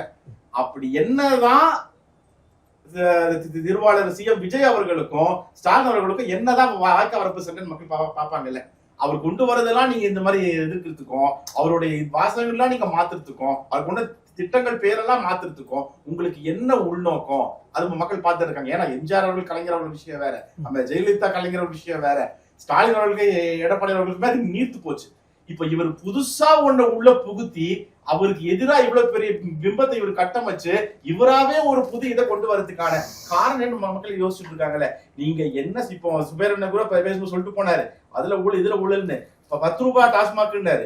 அமைச்சர் வெளியே வந்து ஓப்பனா சொல்றாரு, அட்மினிஸ்ட்ரேட்டிவ் காஸ்ட் இருக்கு, லாஜிஸ்டிக்ஸ் காஸ்ட் இருக்கு, உள்ள வந்து பெட்டி எடுத்துட்டு போறது, இதெல்லாம் நாங்க எம்ஆர்பில சேர்க்க போறோம். அப்ப அது என்ன கதை? நீங்க எம்ஆர்பில சேர்த்துட்டாக்கா அப்ப அது என்ன ஊழல்? இல்ல கடந்த காலத்துல இந்த குற்றச்சாட்டு வந்தப்ப அந்த விளக்கம் கொடுக்கலங்கறாங்கல்ல சார். இப்ப அவங்க தெளிவா சொல்றாங்க. எல்லாமே ஓபன், இது விளக்கம் கொடுக்க வேண்டிய அவசியம் இல்ல. தம்பி என்னன்னா எல்லாம் அதான் சொல்றேன். சரி ஓகே, நீங்க இப்போ அக்செப்ட் பண்ணிக்கிறீங்க, நீங்க வந்து இப்போ கன்ஃபெஸ் பண்றீங்க, இதெல்லாம் இருந்துட்டு இருக்கு, இந்த டிஃபிகல்டிஸ் டிபார்ட்மெண்ட் இருந்திருக்கு. அப்ப விஜய் அவர்கள் மானசீகமா மன்னிப்பு கேட்கணுமா இல்லையா? அது 100 வருஷம் பழைய கதையா கரூர் இருக்கிறது? 10 மாசம் ஆச்சு, பங்கருக்குள்ள 1.5 மாசம் இருந்துட்டு இப்பதான் வெளியே வந்திருக்கீங்க. நீங்க எல்லாம் மக்கள் ஓட்டு தானே போட்டாங்க, மக்கள் ஓட்டு போட்டாங்கிறது யாருக்கு தெரியும்? அப்படி கரூர் சம்பவத்தை பத்தி மக்கள் நினைச்சிருந்தா எனக்கு தெரிஞ்சு இது என்ன வகையான விஷயம்னு நம்ம அதுக்கு பேச வரல முழுசா. ஆனா பழசு பேசாது கரூர் எல்லாம் பழசாக்குறாங்க. எப்படி பழசாக்க முடியும்? அத அப்படிதானே? எப்படி பழசா? அந்த ரத்த வாடை, அந்த மரண ஓலம், அந்த ஒப்பாரி அந்த வீடுகள்ல இன்னும் போயிருக்காது. நீங்க அதை பழசுன்னு பேசுறீங்க, சர்வ சாதாரணமா சொல்றீங்க. ஒரு இவ்வளவு பெரிய விஷயத்த, இவ்வளவு பெரிய களங்கம், அது தமிழ்நாட்டு அரசியல்ல களங்கம், அது சாதாரணமாக கடந்து போறீங்க, பழச பேசாதீங்கன்னு. இதெல்லாம் தமிழ்நாட்டு பார்த்துட்டு இருக்காங்க. நீங்க 50 நாள்ல பண்ண மிகப்பெரிய மாற்றம் என்னன்னா, பெயர் மாற்றங்களை தெளிவா பண்ணிருக்கீங்க. முன்னாடி இருந்த வெற்றிகரமான திட்டங்களை பெயர் மாற்றங்களை பண்ணிருக்கீங்க. முன்னாடி நீங்க செஞ்ச தப்ப எல்லாம் தப்பு இல்லைன்னு அதை நிரூபிக்க உங்களுடைய வல்கர் வாரியர்ஸை வச்சு கஷ்டப்பட்டு ட்ரை பண்ணிட்டு இருக்கீங்க. உங்க ரூட் மாஃபியா அதுக்கு முன்னாடி முழு முயற்சி எடுக்குது. இவ்வளவுதான் நீங்க பண்ண மாற்றமே தவிர தமிழ்நாட்டுக்கு 50 நாள் முன்னாடி எந்த விஷயமே வரவில்லை என்பது உண்மை. ஓகே, வரும் நாட்கள்ல மக்கள் எதிர்பார்த்த மாற்றம் வருதா அப்படிங்கறத நம்ம பொறுத்திருந்து பார்ப்போம். அரங்கிற்கு வந்து கருத்துக்களை பகிர்ந்து கொண்ட விருந்தினர்களுக்கு நன்றி.